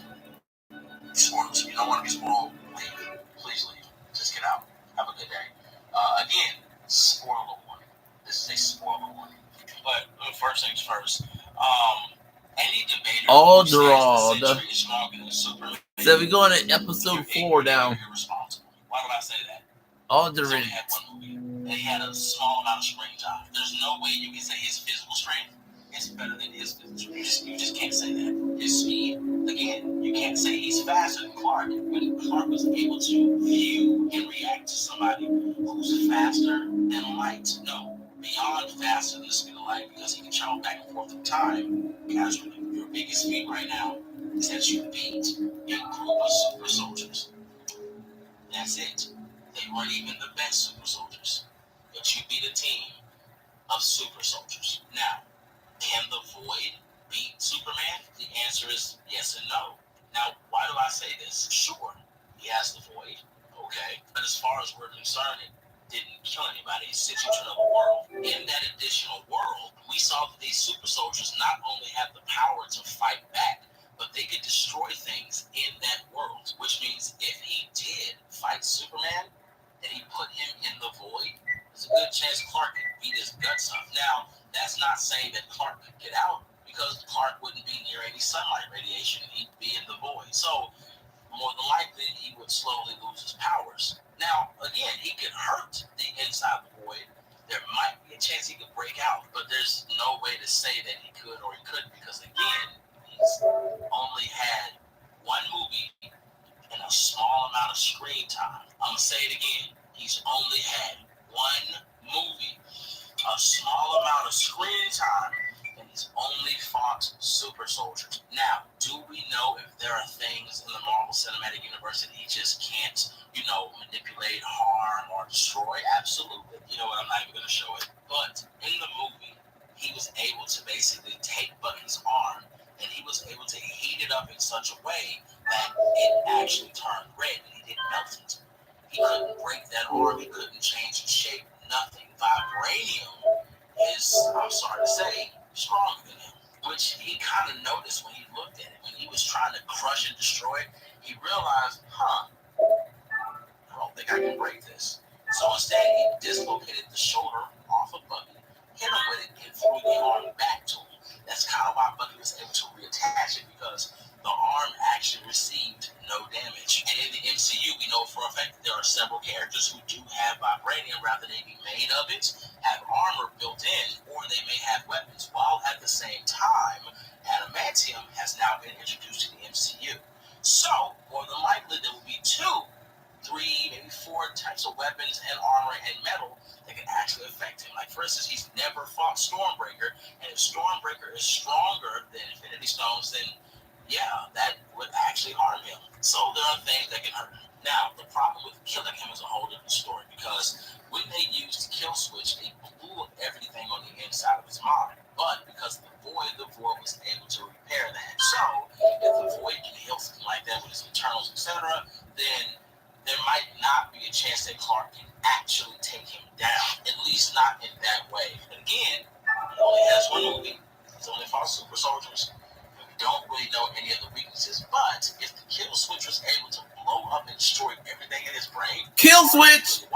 Could use his heat vision like he's done in the comics and basically focus it through his eyes like a scalpel, like a lens, and scramble everything on the inside. That is always a possibility. But you have to understand, as of right now, he doesn't have enough movies and enough screen time. He does. He has several movies and a lot of screen time and a lot of feat, strength, durability, you name it. So as of right now, until we get more and we see him do more, it's really irresponsible to say who wins or to give him the win because he used an ability that didn't take the Void out for the most part. I mean, don't get me wrong, there were 2 guys in the movie that we saw that were skid marks, but that didn't mean he actually took them out. He sent them into the Void and they could have just starved. We don't even know if he kind of let them back out, which he probably did, because he showed he had the ability to release anyone that he put in that situation. But yeah, we need more movies, we need more time, it would just be very irresponsible to be all like, oh, yeah, he definitely wins.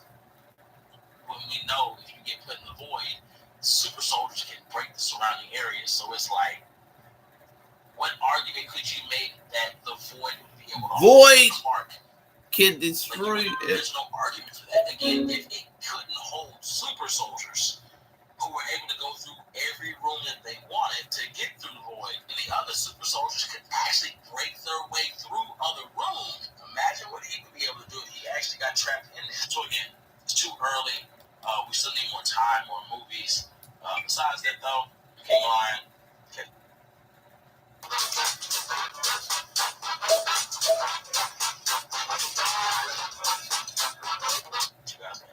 Oh my God, it's not even a fight. Henry Cavill Superman loses. He's too weak. He's not strong enough to fight Sentry. He's not fast enough to fight Sentry. He's not even durable enough to even stand up to him. Like, that was a... We have major WWE releases today as Dakota Kai, Katie Katana, Braun Strowman, Gigi Dolan, Eddie Thorpe, and Cora Jade have all been released. I'm going to be real with y'all. I'm surprised Shayna Baszler stayed there that long, seeing as she's got continuously screwed over by WWE. She's supposed to be a part of the Big Four with herself, Raquel, Bianca, and Rhea. Sadly, it was only Bianca and Rhea that did come out of this, and then eventually Io Sky took Raquel and Shayna Baszler's spot. I feel like Shayna Baszler really just got screwed over by the whole Ronda Rousey situation that WWE said, yeah, we're not pushing another UFC fighter. Braun Strowman is also an odd one as well because instead of releasing him, I feel like a backstage role would have been much better, seeing as he does have a lot of experience and can be a great mentor to a lot of young and up-and-coming talent. Getting the Katana's firing just tells me that you're doing nothing with that women's tag division going forward, seeing as how you broke up Bianca and Jade. Yeah, I don't have Bianca and Naomi anymore either. Unholy Union got broken up because of the fact that Isla Dawn got released. You don't have Chelsea and Piper anymore. Now we have Alba and Piper. They don't really look that good together. These two obviously got released as well. You're also on the verge of breaking up Zarruka and One Fatal Influence as well. I don't really know what you have left for this women's tag division. Just get rid of the belts. But this Dakota Kai releasing, this one hurts me the most. Not unless she has some really awesome vlogs on her TikTok page where she goes to different animal shelters to try to raise awareness for animals and shelters to be adopted. Not only was she introduced part of Damage Control as well, it really should have been used a lot more, especially on the mic, seeing that you don't use Io, Oscar, or Kari on the mic, and now that there's no Bailey in the group, they needed somebody to work the mic for them. But she could have also been great within that mid-card scene as well, as someone that, you know, can play the heel role very well, and has good mic and character work. Hey, I made a whole video right here talking about how you could have had a big storyline with Io Sky because of the fact that she would be getting turned on by one Dakota Kai, one of her best friends that was literally there. Congratulating her on her WWE Women's Championship despite the fact that Dakota Kai was coming off an injury. I also talked about how we could have moved Dakota Kai to the mid-card scene after this big feud because she would have been looked at as a much bigger threat within that women's division. But no, you just went and released all of them, and apparently there's supposed to be more releases coming within the coming weeks. Then with Gigi Dolan, you literally had her in a tag team with Tatum Paxley. They just put on an awesome match against Liv Morgan and Raquel. She's also in a group called Chemical X with Shotzi.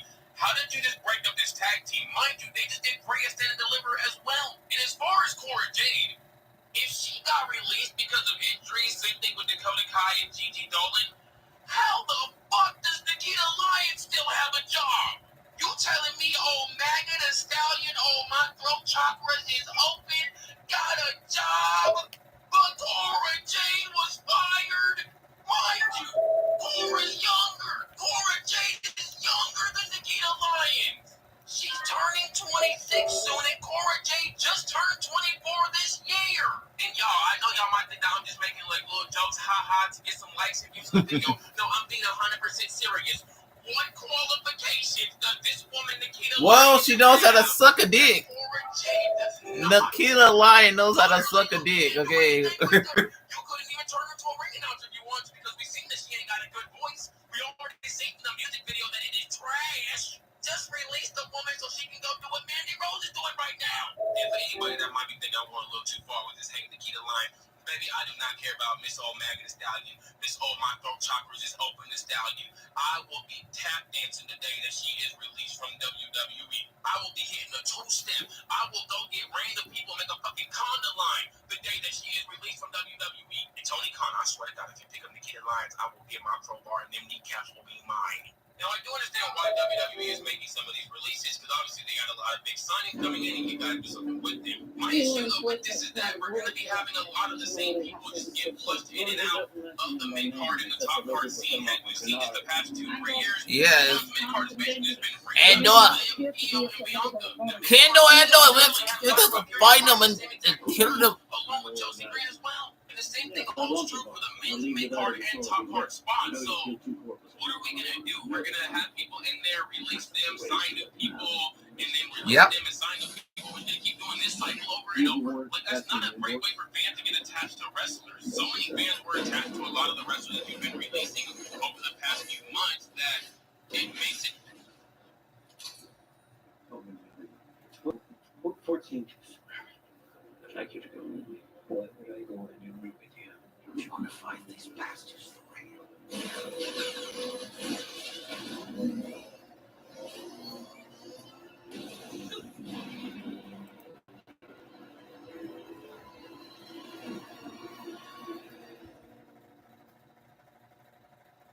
Harder and harder to actually stay attached to any kind of wrestler because you don't know if they're ever going to be facing releases or not. Like, I just don't understand how we have a whole WWE TNA partnership, but we can't move these wrestlers over to TNA. They can't use any of them. We can't allow them to just go work the indies while being under contract with WWE. Maybe even restructuring their contract so that they're not getting the same pay they were before because of the fact that they're not being in WWE as much. Heck, you just got AAA, you're turning into NXT Mexico. What are you going to do with that roster? There's like 8 people on it right now because you made a bunch of releases over there as well. I don't know. These are just bad moves in my opinion. I would have kept some of these wrestlers around just so that they could either A, be in mentorship roles, be some kind of backstage role, or to be able to continue to develop the roster. More diversity within those mid-card and tag team, especially in that top-card scenes. We have major WWE.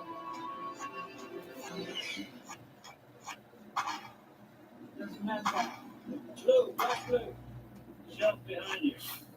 I got Bloody Mary mixed in with Uber Eats. On his 101st day in office this week, Donald Trump held a cabinet meeting, and of course, the press was invited. We got to get this all on camera. We want the photographers, we want the reporters, we want everybody to see what's going to happen at this cabinet meeting, because the entire cabinet meeting was nothing more than Donald Trump's 12 sycophants around the table telling him how amazingly awesome he is and how everything he does is definitely the right thing to do in all cases, in all scenarios. It was so gag-inducing that not only did the entire internet roast these folks, but even conservative writer and commentator Ann Coulter said this about this cabinet meeting. Would it be possible to have a cabinet meeting without the Kim Jong-il style tributes? So all the dick suckers. I'm just saying, bunch of cocksuckers. But even they were like, this is over the top. This is a bit too much for us. So, for those of you who did not happen to watch it, either I drop you somewhere and you good start for running. you, thank you. I'm going to read you a list of the most suck-uppy things, is the best way to put it, that these cabinet officials sent to Donald Trump to kick off this meeting. And this list was curated by Mediaite. Oh, and it's also worth mentioning that before the cabinet people got in there, each one of their places had a Gulf of America MAGA-style hat sitting at their place. And Elon Musk, throughout the meeting, changed his hat. He had a MAGA hat, then he put on Gulf of America, then he switched back to MAGA. The whole thing was stupid. And a lot of the men actually dressed like Donald Trump in, the blue suit with a red tie. Y'all's a bunch of bitches. Y'all's a bunch of bitches, all of you. Trump is surrounded by a bunch of bitches, and his job it is to suck his dick. I'm just saying, y'all, every last one of y'all is a bunch of dick-sucking MAGA bitches. It's there to suck his dick. It's just dick sucker. I'm just saying, it's like, right. Am I wrong for saying that? Any other presidency? I mean, that's just statistically and historically not true. Like, I'll get into more, and then I'll make my point. But anyway, Scott Bessent, Secretary of the Treasury, millionaire, said, "Sir, it's been a momentous 100 days with you at the helm, and I view this 100 days as setting the table for peace deals, trade deals, tax deals. The next 100 days will be harvesting." Not the farmers, though, because they're going out of business because it's trade war. sources. The actual people who do real harvesting, they're not actually going to be harvesting. EPA Administrator Lee Zeldin said today is a special day for. Just a little further. This is when Donald Trump became president. America witnessed a rise in white nationalism and hate crimes and divisive conspiracy theories. Yep. But a lot of people thought that was a new phenomenon. That it was somehow reactionary behavior to Donald Trump's rhetoric ideology. You'll have to make you die fighting these bastards. Die trying hell. What I'm asking is this. Wouldn't you rather get it all at once? Something real. And carve up all those pieces till there's nothing left. I'm gonna risk my ass for the Star Path unit. I came for you.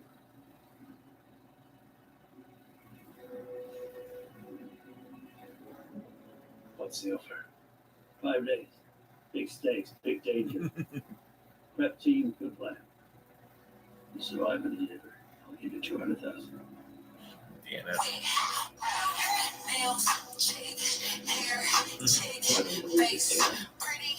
Recording payroll on an entire impaired site.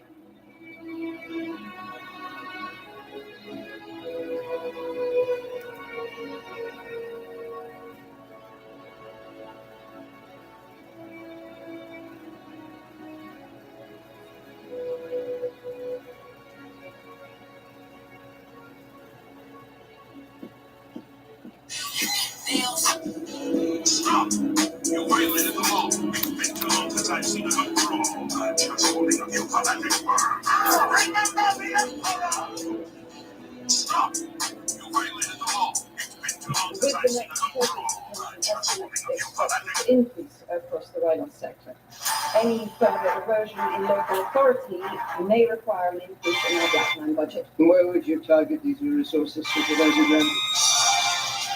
Increase surveillance, sir. Look at what? Managerial activity as a risk. Are you being intentional? Very intentional, Larry. Great.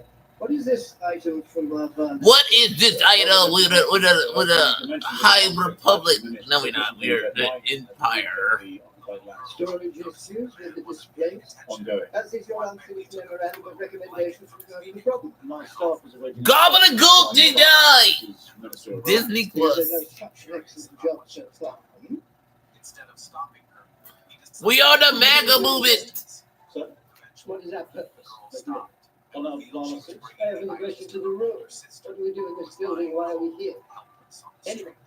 We're here to further security objectives by collecting intelligence, providing useful analysis, and conducting effective covert actions. Very good, Gilroy. That is verbatim from the ISP mission statement and law. Probably got to go hang out with my niece tomorrow and walk the dog tomorrow. We are health tech providers. We treat sickness. We identify symptoms. We locate check. Whether they arise from within or have come from the outside. The longer we wait to identify a disorder, the harder it is to treat the disease. Do you understand my meaning, Greg? Yes, sir. Don't trouble yourself writing the memorandum or reassigning. Listen, all other sectors, citizens will affect. Corporate security, sir. They're still in charge out there. They try to serve the warrants and run into more trouble than they do. Trouble with info? Several hit, property damage, interruption of service. A stolen Imperial Star Puppy has been recovered at the scene. Those responsible. I'm none, sir. I'm heading out immediately after this meeting. We'll speak before you leave. Yep. Sir? Elaborate on the other protection requests for traffic to the Avian sector. Proactive measures, sir. There's an increase in construction shipments going to Scout, sir.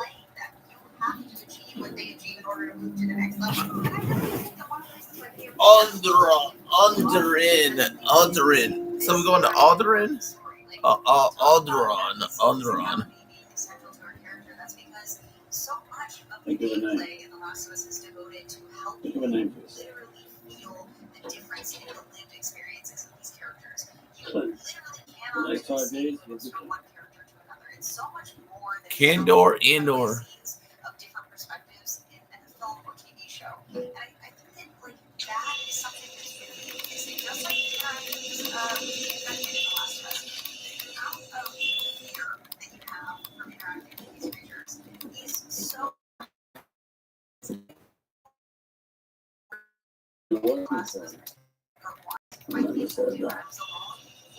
He's gonna hate this. I need to stop. He's gonna argue. It's his best to stay inside. I'll have that time to work it all out. Without that interactive element, the story feels cheated to those of us who have played the games. And I think there are like some sort of subtle critiques that you can make that like the ways in which they have expanded these stories and these characters in order to allow for the extended screen time is not always in the optimal way. Choices that I necessarily make, what I didn't necessarily want to see, they're not necessarily wrong. The thing is just that I think for the people that have played the games, it's never going to feel, it's never going to have that There's no, it will always be worth more to me. I still think it's very successful, but I think that it's honestly a testament to how incredible this medium of storytelling is. That the gameplay is an entirely different and accomplished medium in its own way. Against 200 subs, giving you my word. I think that's the conversation that we should be having. Damn. Is that interactive gameplay has become an entirely new storytelling that's really interesting and not being able to replicate. Like, that's honestly incredible.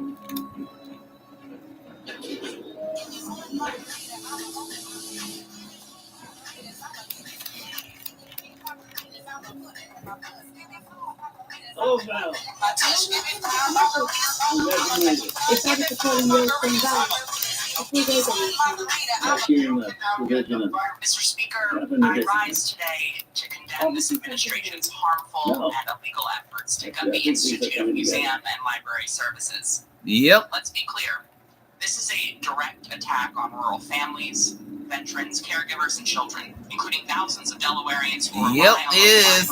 It's all because the far-right MAGA are dumb and ignorant and housing assistance. bigots. In Dover, librarians are helping my neighbors navigate Social Security delays. In Lewis, they're supporting unhoused job seekers. In Harrington, they're guiding caregivers through pages of red tape just to access basic support. This isn't just morally wrong. It's a violation of the law. Congress appropriated these funds. The administration is not only defunding vital community programs, it's defying the will of the American people. Yes, they are. Donald Trump is taking away everything away from us. And meet people where they are and deliver critical services. Cutting this lifeline isn't efficiency, it's cruelty. I urge the administration to reverse course, and I stand with my colleagues in demanding full funding for the services our communities need and deserve. Mr. Speaker, I rise. Y'all people. Miles are running today. So happy to have you here today. We're actually not running any miles. We are running the greatest country in the world, the greatest president ever into the golden age. So let's go. So what's your favorite part about being a press secretary? First of all, I would say that working with President Trump is like the thrill of a lifetime. I learn so much from him every single day. He is the star of World War II Lost in New York. I don't know if you're familiar, but he nailed his role there and really bringing the truth and living to this president that's so full of lies. Look at me! Person to get questions from. Well, I can tell you why. I do not like getting questions. Look at me! Dang, you gotta be such an asshole? I do like, historically have loved Washington Post. But we're having a contentious relationship with legacy media, and that's why we have the new media scene. I'm bringing that, and that is my baby. Well, not, I will show you pictures of my real baby, but that is my baby. Oh, this is secret. We're learning secrets of the White House. And over here is a part of the White House where a lot of people do not see. This is a room where we keep confidential things. I'll have you take a look and see what you find. So this is where you keep the Associated Press now? I mean, they have it way better than a regular guacamole. That's, you know what? It's nice in here. It's cool. I like it. It's cozy, but we do hope to expand it. We want more open minds up there and all the closed minds in here. This is very different from what I thought it was going to be. This is very residential. It is America's home. Yeah, America's becoming retarded. America's coming retarded. Fucking retarded. Retardation of America. Without me and my husband. And I like to keep these notes by my computer just to remind me what we do all for. Thank you so much for the tour. I'm sure you're Blame Joe Biden. We do work 24 hours a day here at the Trump administration, so thank you so much for stopping by. All right, guys, we'll see you on the next ride. Slasher is a president. It took the combined ingredients This of was idiocy, an ineptitude, incredible shit and he got done total with. disengagement Marco with his Rubio thought. kept this simultaneously holding Yeah, we got the bunch, the intersection of the empire. My file Secretary of State, filled acting with National Security security Advisor, fiascos of acting this. Administrator USAID, which of course they're trying to destroy, and just to throw it on the pile, acting head of the National Archives. It all became as news to Take some. Rubio's own spokeswoman at the State You've Department. rung the final bell on corporate independence. As of this morning, the Milana system is under permanent imperial authority.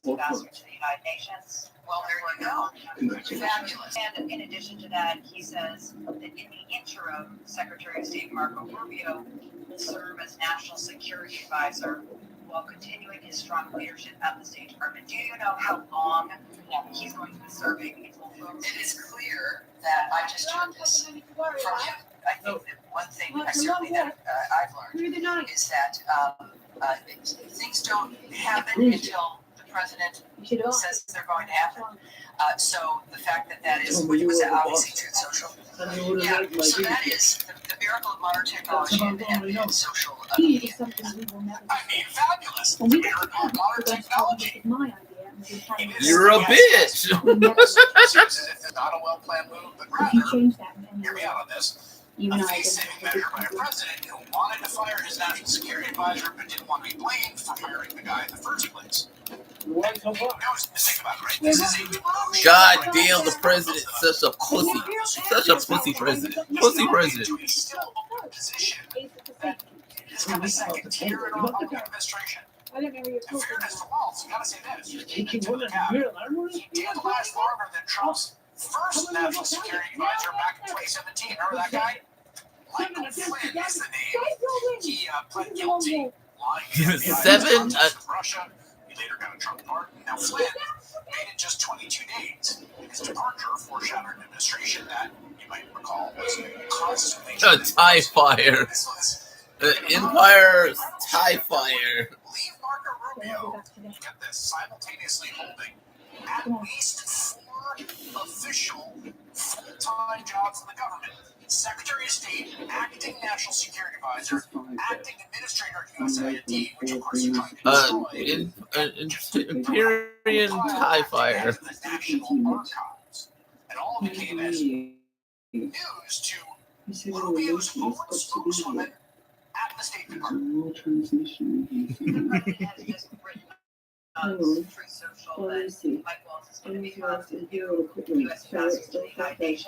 Well, there you go. Fabulous. And in addition to that, he says, I cannot even believe that I'm saying this, but I got to see 2 exclusive. We had some tactics that are pretty interpreted. This is undeniably one of the United States is getting ready to bless Donald Trump's latest grift. A shady Abu Dhabi investment firm just announced it's going to make a $2 billion business deal with a foreign crypto company called Binance. So here's the kicker. Binance and the foreign investment firm are going to use Donald Trump's stablecoin to finance their transaction, essentially giving Trump a cut of that $2 billion deal. Looks like corruption. Smells like corruption. So now, the Senate is going to put a stop to it, right? Wrong. Right now, the Senate is getting ready to greenlight the grift by passing the so-called Genius Act next week. This is a bill that will make it even easier for the president and his family to profit off their own stablecoin and oversee their own financial company. But any senator who does this God damn, our country is shit. God damn, our country is shit. Look at that $2 billion deal. 2, companies in foreign countries curry favor with the president by using his stablecoin. Again, giving Trump a cut. Again, like the $2 billion deal. And 3, Trump earning money on the assets that back the stablecoin. And that enables big corporations and foreign governments effectively to give interest-free loans to the president of the United States. Donald Trump promised lower costs for American Yeah, but he did it. He's making it more easy for him to go filthy rich, and I hope he burns in hell. Yeah, I said I don't give a fuck about him. Go fuck himself. God, I hate being an American. I hate being an American. It's like it's not good anymore. The United States is getting ready to Video was taken down from YouTube for showing how to use the cayenne pepper hack for E.D. My 72-year-old grandfather got so rock solid. I actually yelled when he slid it in. It's wild. Not long ago, he couldn't even last a few minutes before going Boom, boom. soggy noodle. His urologist told him something shocking. Donald Trump has renamed Veterans Day and disparaged World War veterans in his most unhinged post ever. Now, Donald Trump took to social at his usual midnight drive last night and made this ridiculous announcement. Many of our allies and friends are celebrating May 8th as Victory Day, but we did more than any other country by far in producing a victorious result on World War II. Victory Day. Hereby renaming May 8th as Victory Day for World War II and November 11th as Victory Day for World War I. We won both wars. Nobody was It's called Veterans Day, asshole. military brilliance. You little pussy. First off, November 11th is Veterans Day, but no longer thanks to Donald Trump. Two, who is he to question the bravery of anybody who stepped foot on the shores during World War II? Whether they were American, Yeah, this little bitch ass didn't have the balls to do it. Yeah, Trump, you too much of a pussy. When I first saw that, I assumed it was fake, but clearly, this guy is just gone. There's nothing left of him for him to do that. Donald Trump has renamed Veterans Day and Jakara Jackson is gone from the WWE. Jakara Jackson has been released by the WWE. Little girls are no more. I know we saw a little breakup of metaphor on NXT, and now we see why it happened. The fact that he had so many chances and so many times to give them the tag team titles, and he never did. Like fine. You think Lash is levels above. That's completely fine. But what's the point of NXT? What's the point? Lash Legend sucks. She sucks. The talent that's not being used at all. It's not when they should want to evolve. Why didn't Jakara Jackson be there? You got her homie on there.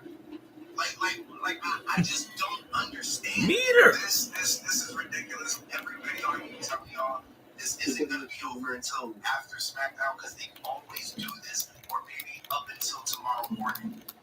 But dang, man, this is crazy. Again, it is criminal that the Meta Girls never touched the tag team championships. Throw away them tag titles, bro. What? I know there is no women's division. It's like they keep on saying, "Oh, we got a division." No, you don't. You don't really got a women's division to dictate a tag team title. Though. Now we see why it happened. Everything you are. Everything you Guys, we are going from sinners to Thunderbolts Mission Impossible to F1 to Jurassic World, Superman to Fantastic Four to Wicked Part 2. This is the movie run I needed.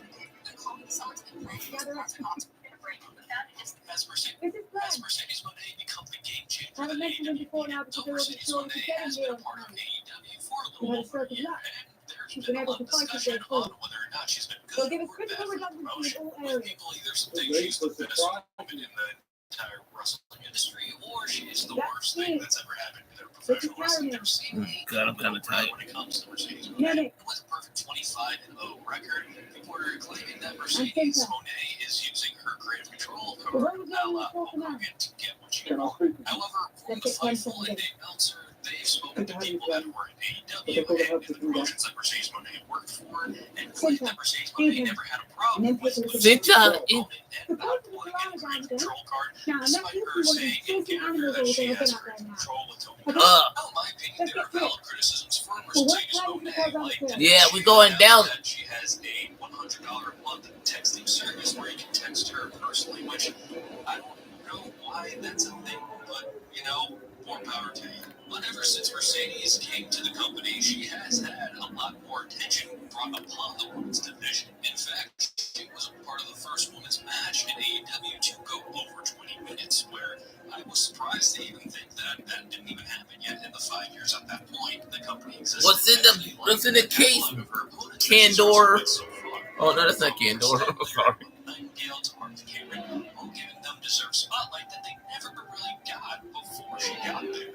Ironically, I think the only person hindered by Mercedes Monet in AEW was Camille, who was her bodyguard for a time, and that's because, let's be honest, AEW didn't portray her as a dominant bodyguard. She was just kind of there. Mercedes Monet is only 33 years old, so there's enough time to push her as one of the faces of the women's division. Can she help create newer stars? Absolutely. With Harley Cameron, it's night and day on how she was portrayed before and after her feud with Mercedes Monet. So I think Mercedes is doing her job within AEW. CEO.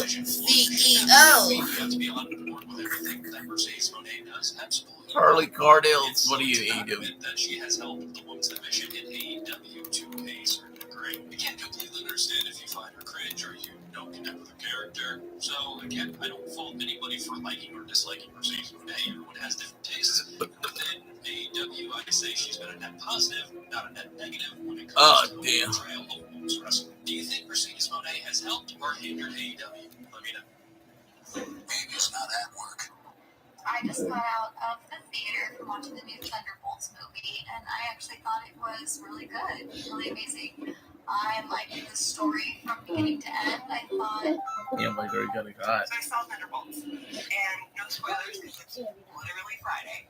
But I just have to let you guys know. I'm here to see my mother. I've never been more back right now at this time. Like people say, MCU is back. The MCU is back. The MCU is back.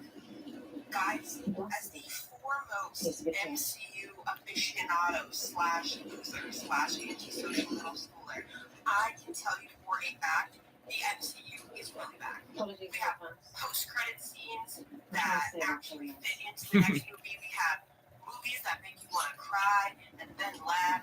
We have hot people. We have women. And we have never been more back than we are now. I know that we need him. That's all I'll say. Anything else is a violation of security. No, you got off. Broad. You don't know go do broad. Go see it. Go see it. Go spoil it. Go see Thunderbolts. Because we are back. Hey, thanks. I don't know if these videos will have serious potential. However, I did want to make one more because this one might just be my favorite. This one goes out to Charlie Baby Teeth Curtin. Dear Charlie, may your gums continue to recede away from your teeth until your smile is Yeah, Charlie Curtis is such a pussy. He's such a pussy. He only bait people that he knows he can defeat. So it's like, yeah, I'm going to college so I can debate upcoming kids who don't know anything because I'm too much of a dumbass myself to debate someone at my age or allegedly my IQ level because I'm a pussy. Charlie Curtis. And lastly, when you develop painful anal fissure that causes you to shift like a rabid fox from upon your seat, as you, a man who presents as a 40-year-old, Yeah. is actually only 31, debates teenagers on college campuses. Hey, thanks. I don't know if these videos will have serious potential. Yes, However, Senator. I did want to make one more because this one might just be my favorite. This one goes up to Charlie Baby Teeth Curtin. Dear Charlie, How I need to hear. Everybody knows I it. just got microneedling, which is why my face looks like this. Oh my God. But I didn't know what that song meant. I didn't know the song was inappropriate. Yes, it's his Dave Days. It's a shampoo. She looks like the type that I'm gonna chew all of her bubble That's a gum. kind way of putting it. I put aside a I few didn't things. know it was in reference to what I He have has an back interest in military artifacts. I know it is. I want to chew your bubble gum. You see the ceremonies in many places, but this is the weird thing. Yeah, but it's kind of funny seeing you doing it, Taylor, aka Dareware. I'm gonna chew on my bubble gum. What? It was about your Pikachu. It was about your Pikachu. It was about your Pikachu. Okay. It's like when a guy or a girl wants to chew on your bubble gum, your Pikachu. It's about your pussy. Okay. It's about your pussy. Okay. It's like literally like. It's like everybody knows that, but some of y'all don't. I want to chew on your bubble gum. I want to chew on your bubble gum. Oh, yeah, I like chewing your bubble gum, dear wearer. I'm just saying, my girl, I like chew on your bubble gum. Let me tell you something about women. Very dangerous to move it around. I can't pull things like I used to. Not too many. They're everywhere. I spy every bit of them. Jackie, Jet Li? No, not Jet Li. Bruce Lee, yeah, Bruce Lee. I've been enough to see. I've been afraid for so long.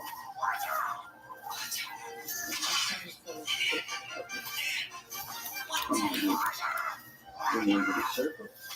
I know what I'm asking. No. You vulnerable enough. You find me every word. That's a new one. Don't know this.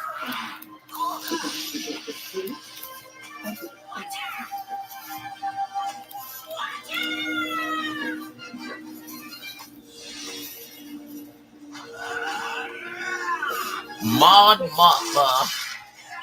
No. Your husband doesn't love it. I'll be glad to take it back. It's a very I have a theory about where this story may be going between Santos and Andrade. This is totally out of left field. There's been no indication that this is going to happen. But it was just something that I was thinking about on SmackDown. And the first part of the theory is the story that they've been telling, that Santos doesn't care about those Garza. So they are eventually going to leave, and I think that obviously Berto is probably going to be the first one to join Andrade. And then when Santos believes that he has Angel still to go after Berto and Andrade, Angel is going to turn his way. Where does that leave Santos? That leaves Santos needing some backup, and he is going to call an old friend. Somebody from his Lucha Underground past. That being Jeff Cobb. I think this is an easy way to introduce Jeff Cobb as a huge bodyguard-like figure that can take out those Garza, both of them, and eventually go into a program against Andrade, and eventually one day turning on Santos to become a babyface. I don't know why, that just clicked in my mind tonight, and I feel like maybe that's where WWE is going with those Garza. I have a theory about. It's either that or they're gonna fire one of them.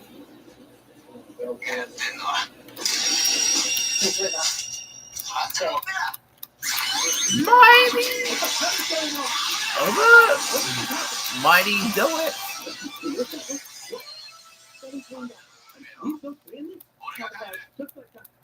Put in the work. What else they find in it? Dick helped me. He was helping it first. He said it was fast. He's out. And then you come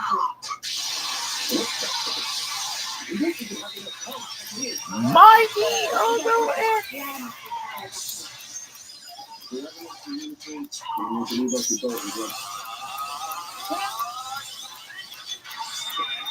you need another time.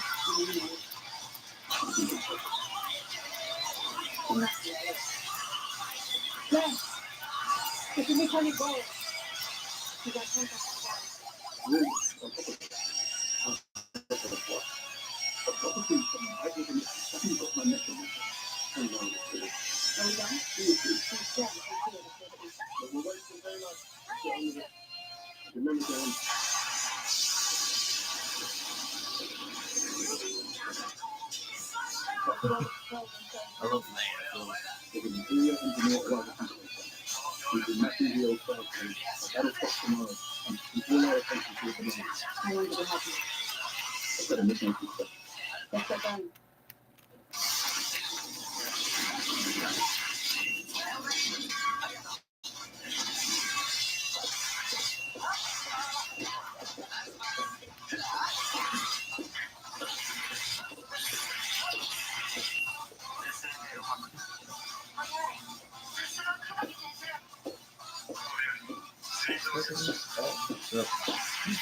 love that. I remember you wearing a gown. I don't know what to do that. You did. Just looking for a big more thing. The dress code. Even for us as well. Sorry, Toby.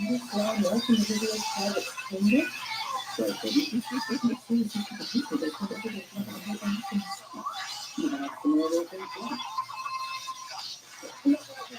too. Gay.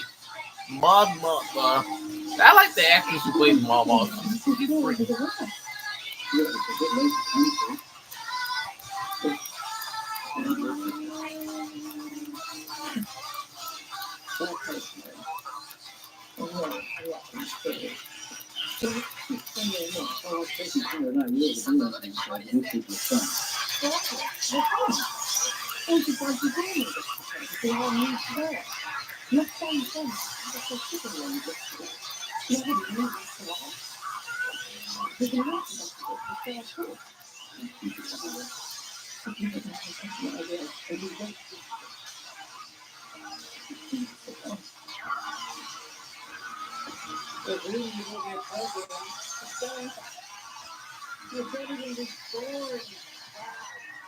Game clear.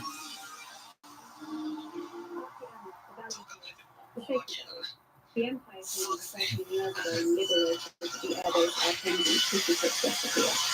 They quickly discovered the unique storage possibilities of the caverns, then around the Emperor, and down the not concerned, the Sacred River. Now, the Aldani garrison was a detailed build, supplies, weapons, and the payroll for the entire Imperial sector. Garrison, observation tower, central defenses, all to protect this runway of the Remember, the governor of Maine told Trump Trump to see you in The court. runway descends She on meant the every ground, word, the flight and gets she a just single warned and Governor Janet seven Mills, later. the woman who stared down Donald Trump at the White House and refused to blink. When Trump tried to strong-arm her into banning transgender athletes from school This room, sports by behind threatening to that cut off federal that's a funds, Mills didn't flinch. They're taking In a crazy moment payroll that from rocked that the room, room, she loading looked the him in the freighter eye and and said, escaping out to the runway tunnel. By the way, your population, even though it's somewhat liberal the rights very well there, your population, it doesn't want men playing in women's sports. So Wow, you're such an asshole, Trumpy. You're such an asshole, Trump. Oh, but not men, they're women, okay, asshole. You yourself and everybody in your MAGA program disgrace women's sports by saying that, asshole. I'm just saying, Donald, you by saying that you disgrace women's sports. Hell, you disgrace not only women's sports, but women overall by doing that shit. It's like a disrespect to all women, dude.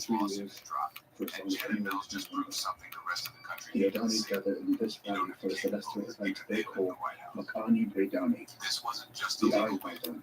it was a warning shot to anyone using I children's tried for welfare weeks as a to get political here weapon. just to see it from the And it was a sacred land. message to To see every what? governor out there. Imagine 50 meteor showers all at once. So what now?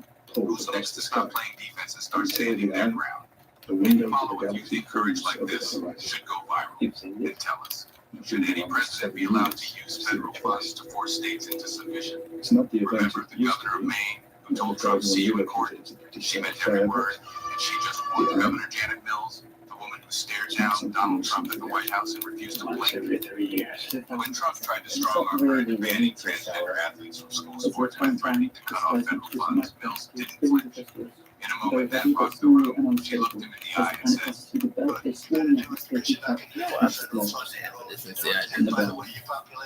So yeah, I'm getting kind of tired. So I'll see you next time for season 2's last 2 episodes of Andor, and I'll see you next time. I'm out. Every state, I don't see it, I look forward to that. That should be a really my state's right.